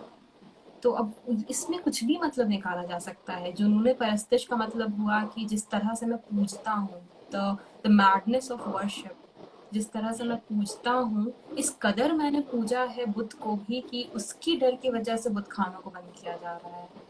तो यहाँ पे इस्लाम की एक बात भी कही जा सकती है कि इस्लाम में आइडल वर्शिप होता नहीं है। तो जो हिंदू में आइडल वर्शिप हिंदुइज्म में होता है, उस पे कई गज़ल आपको मिल जाएंगे कि ये लोग मतलब जैसे ताजुब कर रहे हों कि बुद्ध को क्यों पूजते हो। या फिर आप देखिए उस गाने में कि परस्तिश किया ए बुद्ध तुझे कि सभी के नज़र में खुदा कर चले। तो हम एक बुद्ध को इस तरह से पूज रहे हैं कि सबके नज़र में वो खुदा है। तो यहाँ पे वो यही कहते हैं कि चाहे वो जुनून, आप किस इश्क का जुनून ले लीजिए, वो काम का जुनून ले लीजिए, कि मैं अपने काम को इस जुनून से कर रहा हूँ कि उसके डर की वजह से मुशायरे बंद किए जा रहे हैं, उसकी डर की वजह से आर्टिस्ट पे बैन लगाया जा रहा है। ये इस बात से किसकी ताकत का अंदाजा होता है, जो बंद करा रहा है उसके या जो बोल रहा है उसके। तो इस शेर में आप देखिए कि इस शेर में दोनों ही बातें आ जाती हैं। तो ये जो कम में इतना सब कुछ कह जाते हैं ना, ये बहुत अच्छा लगता है कि मेरे जुनूने परस्तिश से तंग आ गए लोग, सुना है बंद किए जा रहे हैं बुतखाने। ये जो आजकल बैन का एक कंट्रोवर्सी चलता है कि रेगुलेशन होना चाहिए, हम आप देखिए ना, अच्छे गवर्नमेंट एग्जाम्स में इससे आते हैं कि बैन होना चाहिए कि रेगुलेट होना चाहिए। तो ये आप देखिए कि एक एक शेर पे कितनी देर बात की जा सकती है। सच बात है, बिल्कुल सच बात है।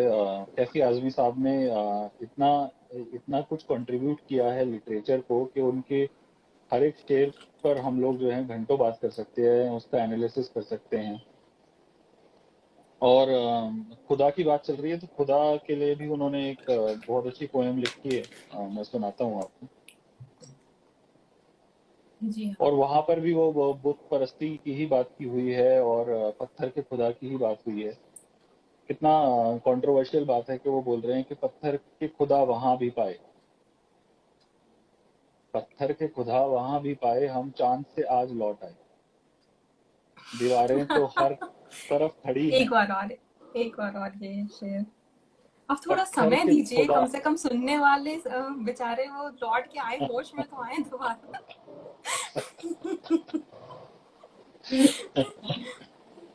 पत्थर के खुदा वहां भी पाए, हम चांद से आज लौट आए।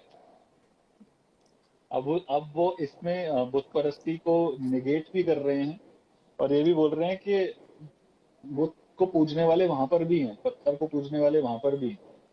तो पत्थर के खुदा वहां, पत्थर के खुदा, अपने खुदा का भी नाम ले रहे हैं और पत्थर के वो भी बोल रहे हैं। तो पत्थर के खुदा वहां भी पाए, हम चांद से आज लौट आए, दीवारें तो हर तरफ खड़ी हैं, क्या हो गए मेहरबान साए। तो वो बोल रहे हैं कि साए मेहरबान हो गए हैं, दीवारें तो हर तरफ खड़ी हैं, क्या हो गए मेहरबान साए। जंगल की हवाएं आ रही हैं, जंगल की हवाएं आ रही हैं, कागज का ये शहर उड़ ना जाए। वाह। लैला ने नया जन्म लिया है है कैस कोई जो दिल लगाए। वाह। ये कैस कोई वाकई में ये दिल गुरूर लगाए हर जगह दिख रहा है। है।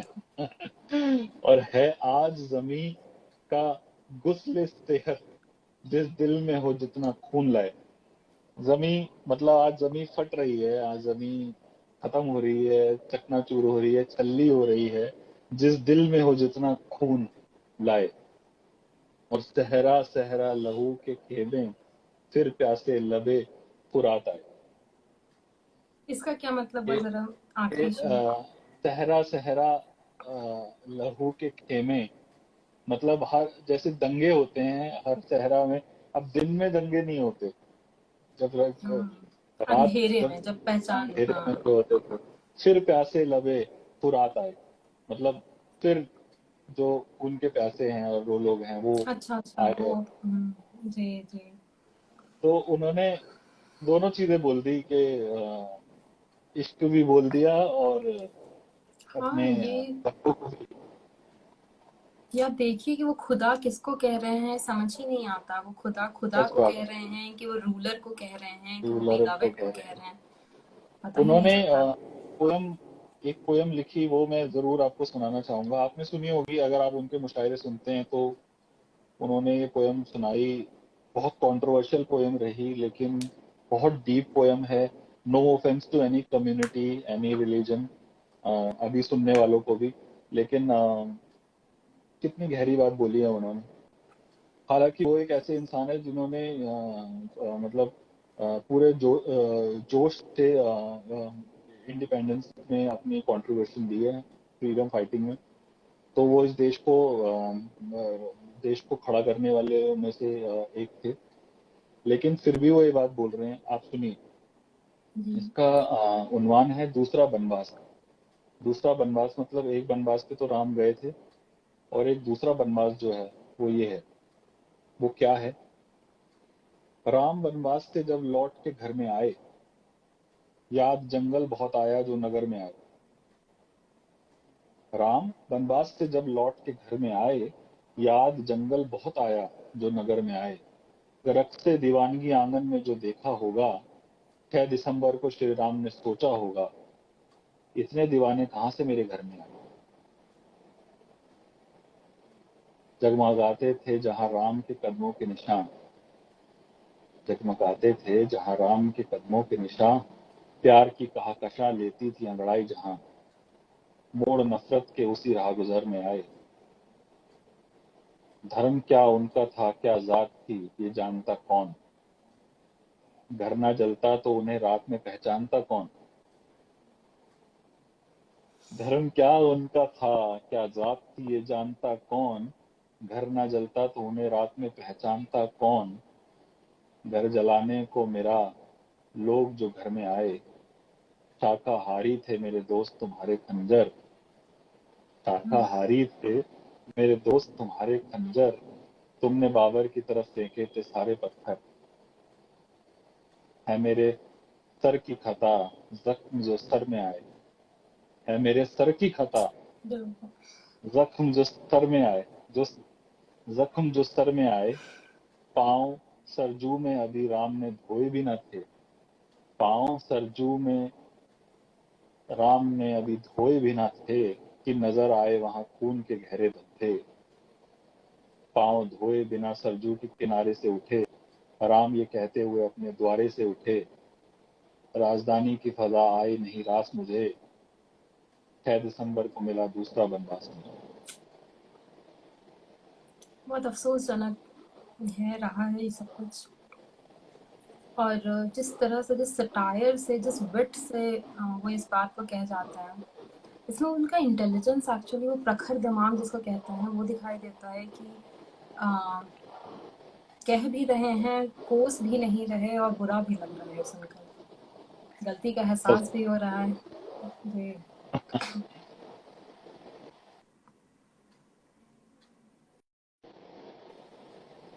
बिल्कुल बिल्कुल।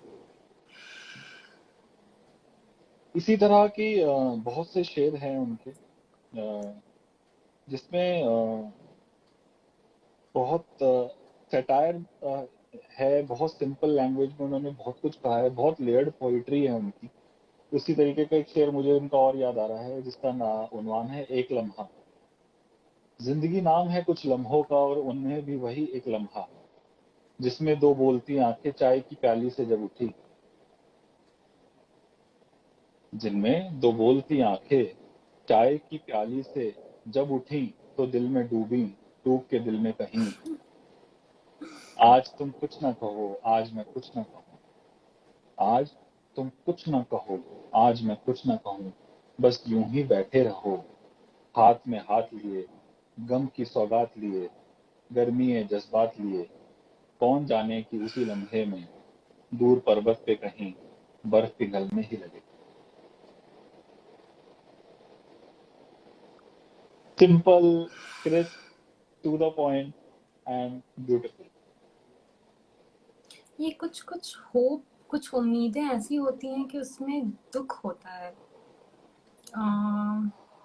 जैसे पता होता है कि सच नहीं होने वाला, जी और फिर भी जो कवि है वो उम्मीद कर बैठता है। वो शब्दों को आराम देना चाहता है, कि उसे, वो जानता है कि शब्द बयां कर नहीं पाएंगे। वो खामोशी को एक मौका देता है कि क्या पता बर्फ पिघल ले जाए। बिल्कुल। एक एक फरमाइश आ रही है ताहिर की, और सर गालिब का कोई शेर जो आपका फेवरेट है, प्लीज। मैं एक गालिब का शेर सुनाऊं, अगर जी इजाजत जी हो आपकी तो। जी जी बिल्कुल। एक मिनट मुझे निकालने दीजिए। जी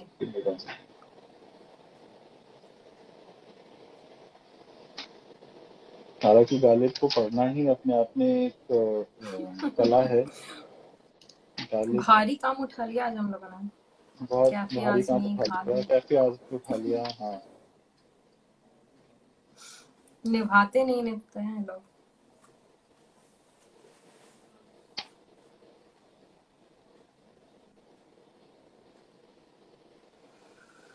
हालांकि गालिब का मुझे तो सारे ही फेवरेट हैं, but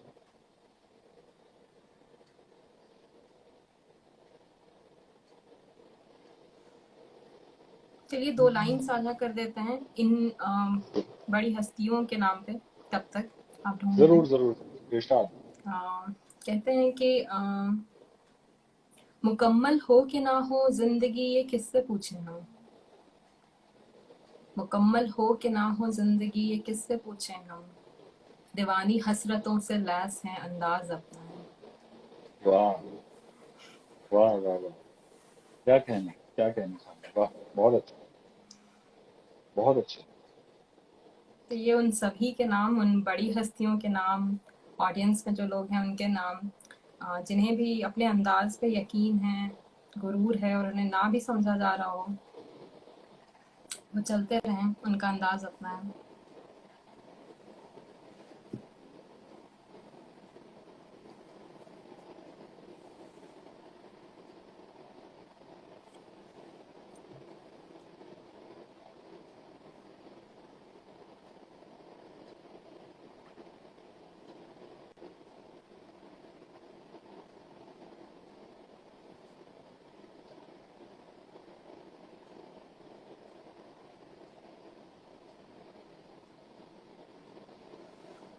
just give me 1 second. जी, दिमाग में आ रहा है हजारों ख्वाहिशें ऐसी कि हर ख्वाहिश पे दम निकले। वो पढ़ने के लिए मुझे ना कम से कम 10 साल उर्दू सीखनी पड़ेगी, उसके बाद वो मैं सुना पाऊंगा। उसके लिए माफी। हालांकि मेरे बिल्कुल सामने वही गजल है, अगर मैं आपको दिखाऊं तो ये देखिए, मेरे बिल्कुल सामने वही गजल है।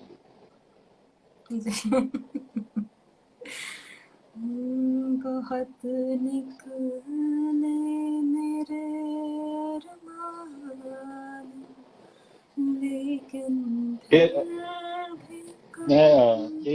यही सुनाता हूँ। हजारों ख्वाहिशें ऐसी कि हर जी, ख्वाहिश पे दम निकले, बहुत निकले मेरे अरमान लेकिन फिर भी कम निकले। निकलना खुल्द से आदम का सुनते आए थे लेकिन, बहुत बेआबरू होकर तेरे कूचे से हम निकले। आप इजाजत दें तो इन दो लाइन को गुनगुनाना चाहेंगे, दिमाग पे वो बिल्कुल। धुन अरे वाह धुन वाह वाह, चल। कमाल हो जाएगा। वाह वाह वाह। हजारों ख्वाहिशें ऐसी कि हर ख्वाहिश पे दम निकले, बहुत निकले मेरे अरमान, लेकिन फिर भी कम निकले। हजारों ख्वाहिशें ऐसी। वाह, बहुत खूबसूरत। वाह। निकलना खुल्द से आदम का सुनते आए थे लेकिन, बहुत बेआबरू होकर तेरे कूचे से हम निकले। मोहब्बत में नहीं है फर्क जीने और मरने का, मोहब्बत में नहीं है फर्क जीने और मरने का, उसी को देखकर जीते हैं जिस काफिर पे दम निकले। जी, इस वाह। पे एक वाक्य सुना दें, इस दो लाइन पे एक वाक्य सुना दें अगर आप इजाजत दें तो। हाँ हाँ हाँ, अरे जरूर। ऑफिस जाया करते थे गुड़गांव में, वापस आ रहे थे तो ऑटो था, ऑटो में एक और इंसान थी हमारे साथ, तो हम गज़ल की बात कर रहे थे और हमने ये शेर कह दिया कि मोहब्बत में नहीं है फ़र्क जीने और मरने का, अ, जिसे हम देख कर जीते हैं उस काफिर पे दम निकले। तो जो ऑटो ड्राइवर थे वो इत्तेफाक से मुसलमान निकल गए और उन्होंने काफिर शब्द पे हम्म, उन्होंने कहा कि काफिर शब्द जो है इसके बारे में आप लोग क्या बात कर रहे हैं।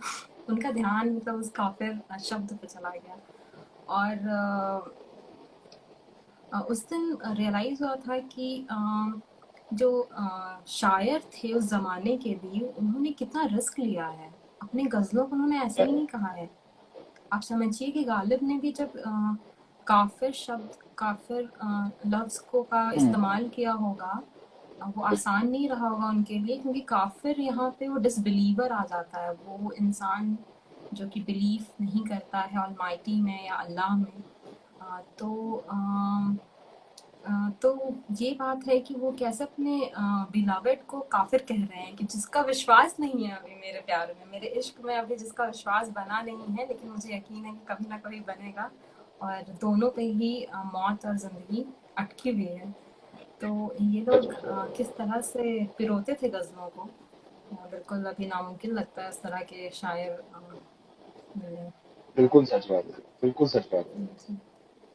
और मतलब गालिब ने, खासकर गालिब ने अ, इतना रिस्क उठाया है, ऐसे ऐसे शेर कहे हैं खुदा के लिए, जबकि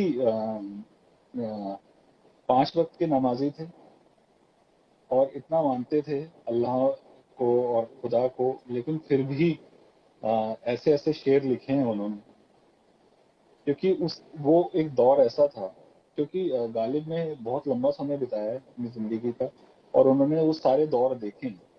तो towards the end of of him अगर आप देखेंगे, उनकी शायरी पढ़ेंगे, तो आपको दिखेगा। और सबसे बेस्ट बेस्ट अगर आपको गालिब को देखना है, और अगर उनका 10% भी अगर आपको देखना है, तो आप गालिब सीरियल देख लीजिए। गुलजार साहब ने जो डायरेक्ट किया है, बहुत ही जी, जी खूबसूरत। भाई, और नसरुद्दीन बहुत अच्छी। शाह साहब ने हुँ, तो उनका किरदार निभाया। मुझे नहीं, अब मैं आंख बंद करता तो मुझे नसरुद्दीन शाह ही दिखते हैं गालिब पढ़ते हुए गालिब और के तौर सुनते हुए पर। भी, क्योंकि वो, हाँ मतलब मुझे नहीं लगता कि और कोई भी निभा सकता था वो। तो आप वो देखेंगे तो आपको पता चलेगा कि ट्रांजिशन ऑफ गालिब, कि किस तरह गालिब पहले लिखते थे और जब टुवर्ड द एंड वो कितने ज्यादा लिबरल हो गए, और कितने ज्यादा व्हाट यू कॉल कि सारी कौमों को एक साथ लेके चलने वाले हो गए, और बहुत कुछ लिखा है उन लोगों ने, उन्होंने। उसी ये मतलब कहीं न इसी इसी कहीं गजल जी। का शेर ये है कि खुदा के वास्ते पर्दा न काबे से उठा जालिम, खुदा के वास्ते पर्दा न काबे से उठा जालिम, कहीं ऐसा ना हो कि वहां भी काफिर सनम निकले।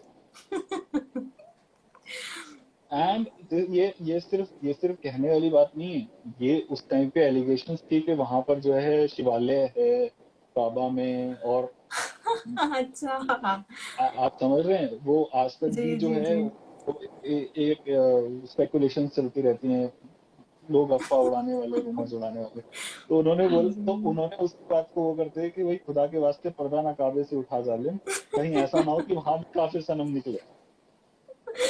कितना जी। रिस्क, और उन्होंने कैसी बात बोली है, और उस टाइम पे अप्रूव हो जाता था, और लोग सुनते थे, अवाइड हाँ, आप करते थे। देखिए कि कितने बड़े दिल के लोग शहंशाह ये सब जो होते मतलब थे। उस टाइम पे रिस्ट्रिक्शन नहीं हुँ, थी जो आज रिस्ट्रिक्शन है। आज हम बोल देते हैं, अभी मैं कुछ जी, एक जी। ऐसा ऐसी कोई बात या ऐसा कोई शेर बोल दूंगा, ये लाइव में कोई लोग रिपोर्ट कर देंगे और मैं जेल चला जाऊंगा। मतलब मैं ये बोल रहा हूँ कि आज के टाइम और उस टाइम में कितना फर्क है। मतलब उस टाइम कितना लिबरल समा था उस टाइम पे, और अब देखिए आप।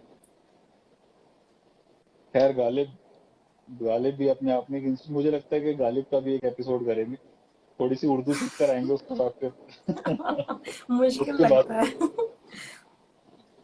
सच बात है, गालिब को पढ़ना भी, गालिब का शेर पढ़ने के लिए भी आपके पास हुनर होना चाहिए। एक फरमाइश थी कैफी आजमी साहब की, एक फिल्मी गजल, तो मैं वो फिल्मी गजल पढ़ता हूँ। जी। हालांकि एक फिल्मी गजल मैंने अभी सुनाई थी उनकी, कोई ये कैसे बताए कि वो तन्हा क्यों है। मैं एक और गजल पढ़ता हूँ आपको। तब तक मयंक हाँ ने जी। शेयर किया है एक शेर किया है गालिब साहब का है वो। कहते हैं कि इन आबलों के पाँव से घबरा गया था मैं, इन आबलों से पाँव के घबरा गया था मैं, दिल खुश हुआ है राह को पुरखार देखकर।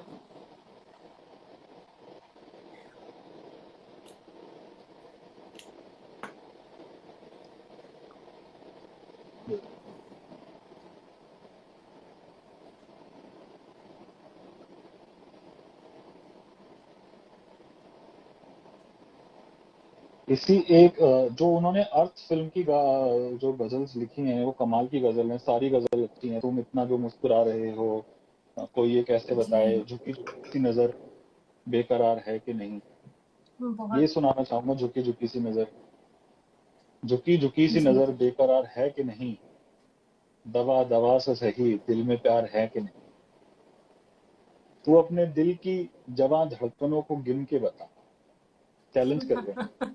तू अपने दिल की जवां धड़कनों को गिन के बता, मेरी तरह तेरा दिल बेकरार है कि नहीं। बेकरार है कि नहीं। दवा दवा से सही दिल में प्यार है कि नहीं। वो पल के जिसमें मोहब्बत जवां होती, वो पल के जिसमें मोहब्बत जवां होती है, उस एक पल का तुझे इंतजार है कि नहीं। वाह। दवा दवा से सही दिल में प्यार है कि नहीं। और इसका मक्ता है, तेरी उम्मीद पे ठुकरा रहा हूँ दुनिया को, तेरी उम्मीद पे ठुकरा रहा हूँ दुनिया को, तुझे भी अपने पे ये एतबार है कि नहीं। वाह। दवा दवा से सही दिल में प्यार है कि नहीं, झुकी झुकी सी नजर दिल में प्यार है कि नहीं। एक से एक गजल के कैफी साहब ने झुकी अ,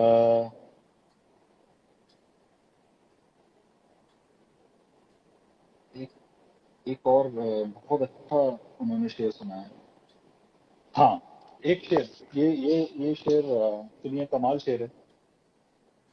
शोर यूं ही न इरशाद। परिंदों ने मचाया होगा, हम्म। शोर यूं ही न परिंदों ने मचाया होगा, कोई जंगल की तरफ शहर से आया होगा। पेड़ के काटने वालों को ये मालूम तो था, जिस्म जल जाएंगे जब सर पे न साया होगा। बानिए जश्न बहारा ने सोचा भी नहीं, किसने कांटों को लहू अपना पिलाया होगा। किसने कांटों को लहू अपना पिलाया होगा। और बिजली के तार पे बैठा हुआ हंसता पंछी, बिजली के तार पे बैठा हुआ हंसता पंछी सोचता है कि वो जंगल तो पराया हो।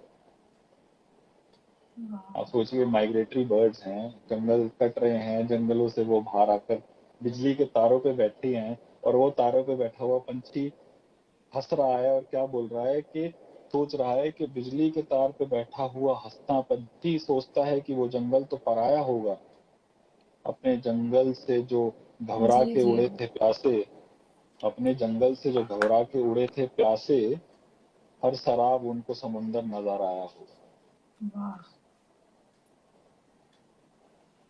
कल ही पर्यावरण दिवस भी था, कल था, कल। कल कल कल ही हाँ, था, कल ही था, कल ही था। कल ही था। हाँ, ये दुख जो माइग्रेशन का होता है, ये हम जैसे मतलब समझ ही सकते हैं। जैसे मेरा नेटिव प्लेस बिहार है, और हम लोग हर जगह रहते हैं, तो वो इसमें भी एक्चुअली ये बात है।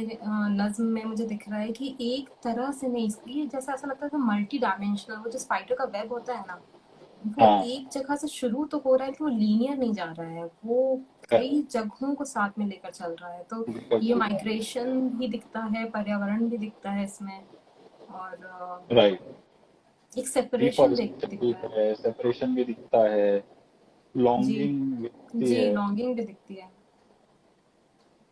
एक शेर मैं अपना पढ़ना चाहूंगा, फिर जी आपका जी, स्वागत बिल्कुल है। इरशाद। आज ही लिखा है, पता नहीं कैसा होगा, आप बताएं बात मुझे। ताज़ा है, बिल्कुल करता हूँ।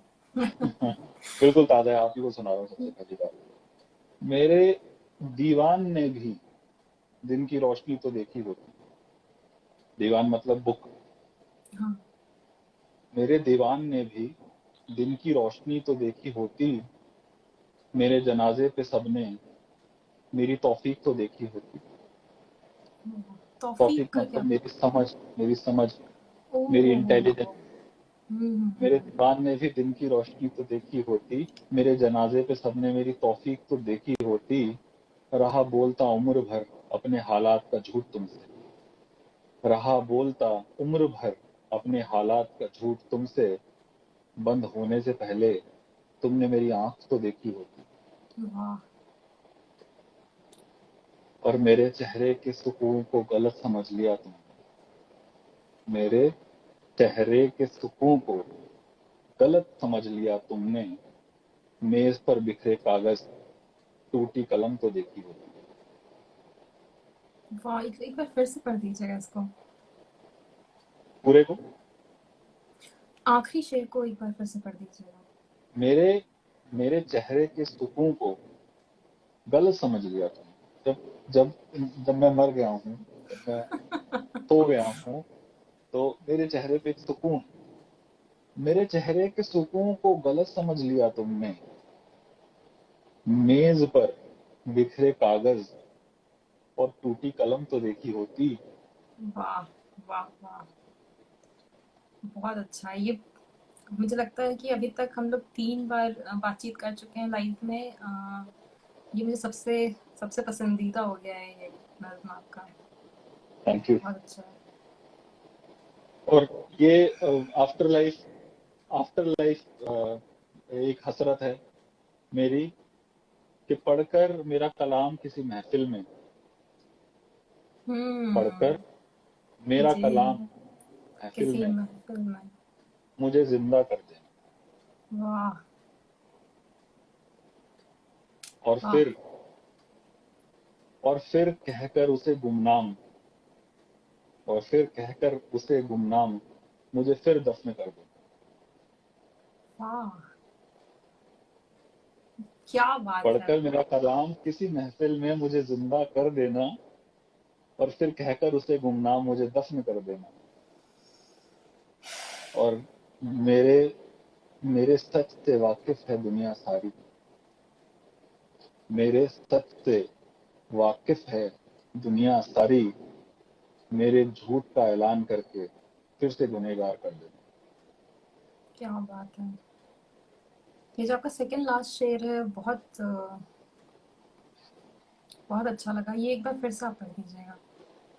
पढ़कर मेरा कलाम किसी महफिल में मुझे जिंदा कर देना, और फिर कहकर उसे गुमनाम मुझे दफन कर देना। मेरे सच से वाकिफ है दुनिया सारी, मेरे झूठ का ऐलान करके मुझे फिर से गुनहगार कर देना। वाह, बहुत अच्छा है। ये दोनों आज ही लिखे हैं, बस अभी शाम ही को लिखे हैं। मैंने कहा कुछ तो क्या सुनाया जाए, कुछ तो लिखा जाए। और कैफी आजमी साहब के को पढ़कर ऐसा लगता है कि भाई हम तो अभी एक अक्षर भी, एक लफ्ज भी नहीं लिख सकते हैं, लेकिन फिर भी कोशिश करिए। ये मतलब ये अमरत्व का एक जो वो होता है ना, अंदर होता है हर एक इंसान, जो हर एक मॉर्टल बीइंग है, उसके अंदर ये होता है कि वो अमर हो जाए। और कलाकार जो है वो अपना सब जो है ना, उसे क्या कहते हैं, वो सींचता है, वो अपने आप को ढाल देता है कला में, और वो चाहता है कि आ, उसके मौत के बाद इसको पढ़ा जाए। कहीं ना कहीं ये इच्छा तो होती ही है। और उसके बाद आपका जो वो लाइन आया ना, यहाँ तक भी बात होती तो बात रहती, उसके बाद ये आया कि उसको गुमनाम कहकर मुझे फिर से दफन कर देना। ये एक अपने कर बहुत बहुत डेप्थ है इसमें।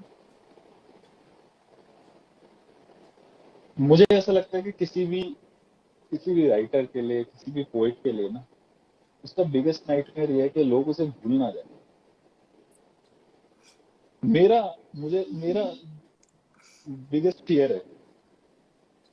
और इसीलिए मैं लोगों से ये बोलता हूँ, मतलब आप अगर ये बोलेंगे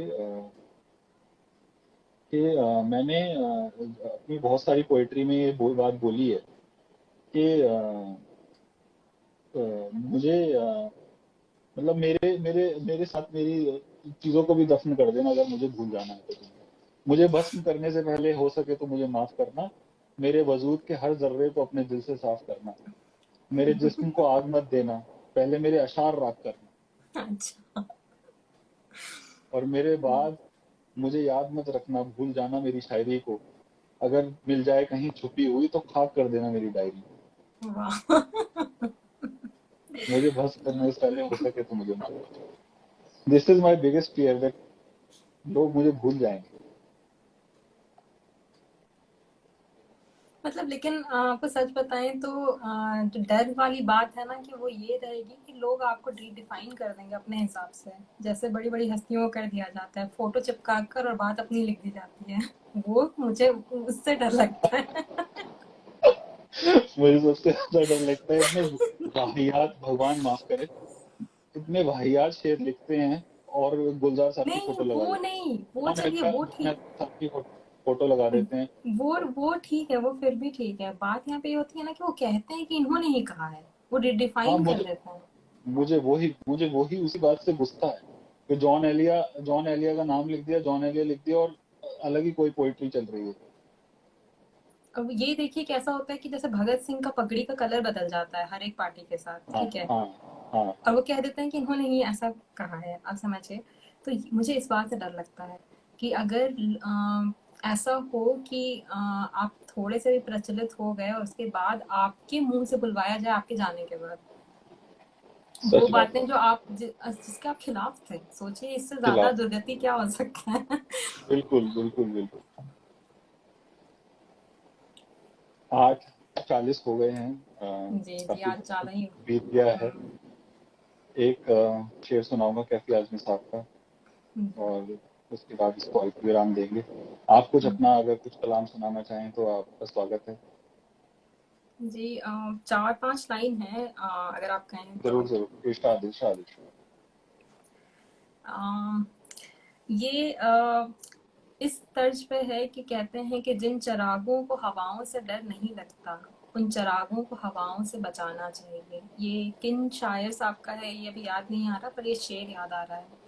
तो जो लोग होते हैं बहुत ही रिस्क टेकिंग, काफी आजमी साहब के ऊपर आप समझ लीजिए हाँ कि जी हाँ जी। वो ऐसे चराग हैं जिन्हें हवाओं से डर नहीं लगता, और फिर जिम्मेदारी हम जैसे लोगों की हो जाती है जो स्टेटस को में होते हैं कि उनको बचाया जाए क्योंकि वो ज़रूरी है हमारे लिए। राइट। तो इसी तर्ज पे है कि सहारे साथ ही रखना, ये नसीहत है, ये नसीहत है कि सहारे साथ ही रखना कि फिसलन है गई बारिश के, सहारे वाह। साथ ही रखना कि फिसलन है गई बारिश के, बारिश। जरा सा पाँव से कहना कि पड़ते ही उठाने से बड़ी मुश्किल में पड़ सकते हैं जल्दी आजमाने से, जरा सा पाँव से कहना कि पड़ते ही उठाने से बड़ी मुश्किल में पड़ सकते हैं जल्दी आजमाने से, संभलना ठीक ही होगा, ठहरना ठीक ही होगा, संभलना ठीक ही होगा, ठहरना ठीक ही होगा कि संयम की जो नदियाँ है समय पर ही छलकती है, ठीक है, कि वाह वाह वाह। संयम की जो नदियाँ है समय पर ही छलकती है, कहाँ कब इस जमाने में उनींदी आंखें छिपती हैं, कि संयम की जो नदियाँ है समय पर ही छलकती है, कहाँ कब इस जमाने में उनींदी आंखें छिपती हैं, बसेरे एक तिनके से नहीं बनते बनाने से, बसेरे हाँ एक तिनके से नहीं बनते बनाने, सहारे साथ ही रखना कि फिसलन है गई बारिश के। बहुत अच्छा, वेरी नाइस, बहुत बढ़िया, बहुत अच्छा, बहुत अच्छा, बहुत शुक्रिया। Very very layered, very deep, बहुत बहुत बढ़िया। वाह, बहुत अच्छा, कमाल। इस पे अगर आप आज का सेशन कंक्लूड बताएं। करूंगा। जी जी जी। जी जी जी, उनसे कंक्लूड करते हैं जी। मुझे वही लगता है कि हम जैसे लोग हैं जो कि स्टेटस को मेंटेन करने में अच्छे हैं, और वो लोग जो हैं जो इंजन्स बनते हैं उनको डिरेल ना हो, ये हमारी जिम्मेदारी है। तो इसी बात पे हमारी आप जिम्मेदारी, सुनाइए सच क्या बात। जी जी। कैफी आजमी साहब का एक शेर सुनाऊंगा, और ये इत्तेफाकन है कि उसी तर्ज पर है जिस तर्ज पे आपने इसको छोड़ा है, वहीं से कंटिन्यू करूंगा। जी उसी फील को कंटिन्यू करूंगा। हाथ आकर लगा गया कोई, इसका उन्वान है। हाथ आकर लगा गया कोई, मेरा छप्पर उठा गया कोई, लग गया एक मशीन में मैं भी, शहर में लेके आ गया कोई। एक मशीन मतलब एक फैक्ट्री में, लग गया जी एक जी, फॉग मशीन इन में मैं मशीन। भी, शहर में लेके आ गया कोई। मैं खड़ा था कि पीठ पर मेरी, इश्तिहार एक लगा गया कोई। ये सदी धूप को ये सदी धूप को तरसती है, जैसे सूरज को खा गया कोई। वाह। ऐसी महंगाई है कि चेहरा भी आप सुनिएगा ये शेर सुनिएगा। ऐसी महंगाई है कि चेहरा भी बेच के अपना खा गया कोई। अब वो अरमां है ना वो सपने, अब वो अरमां है न वो सपने, सब कबूतर उड़ा गया कोई। वो गए जब से ऐसा लगता है, वो गए जब से ऐसा लगता है, छोटा मोटा खुदा गया कोई। छोटा मोटा खुदा गया कोई। जी।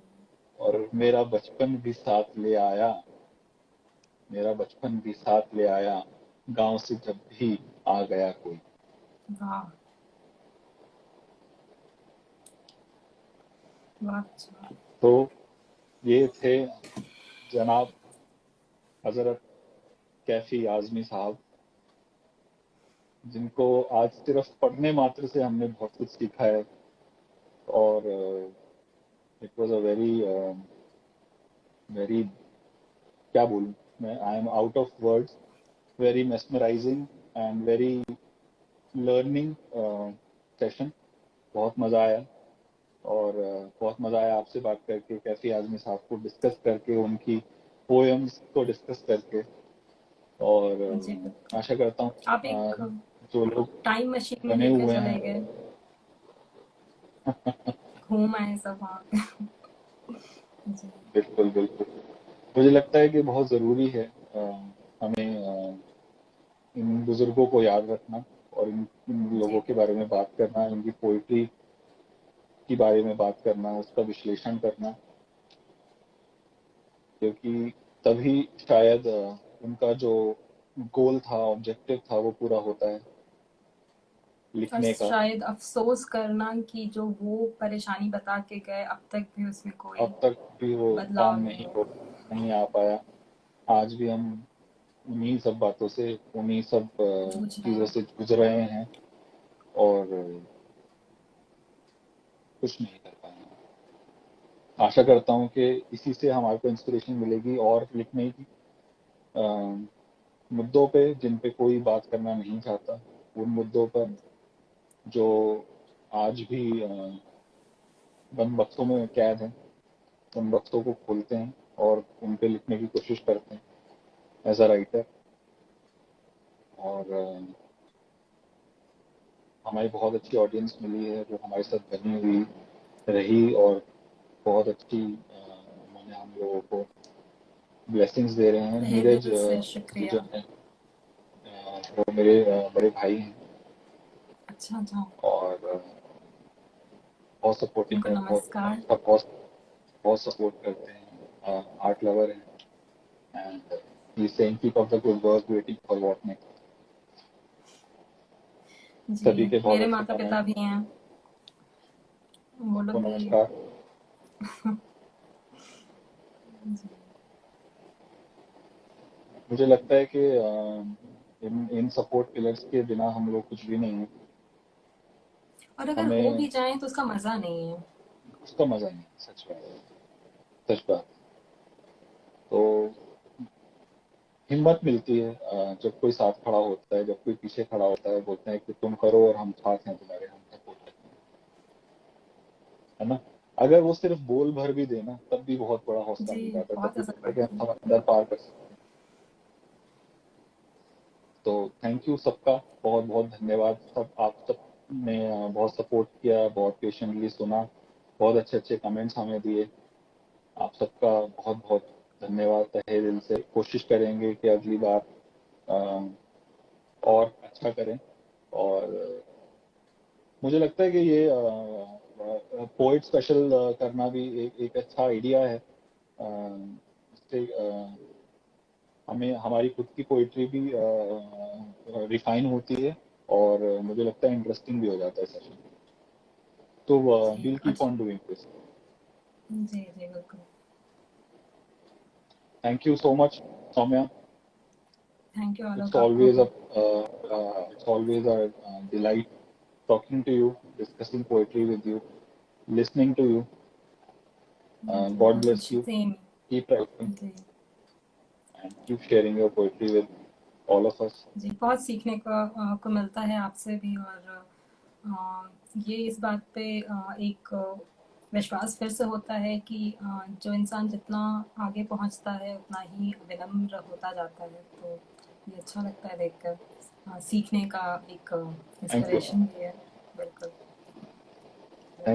Thank you, Soumya. Thank you, everyone. Have a thank you. good night and take care. God bless you all. Thank you so much. Thank you. Namaskar. नमस्कार।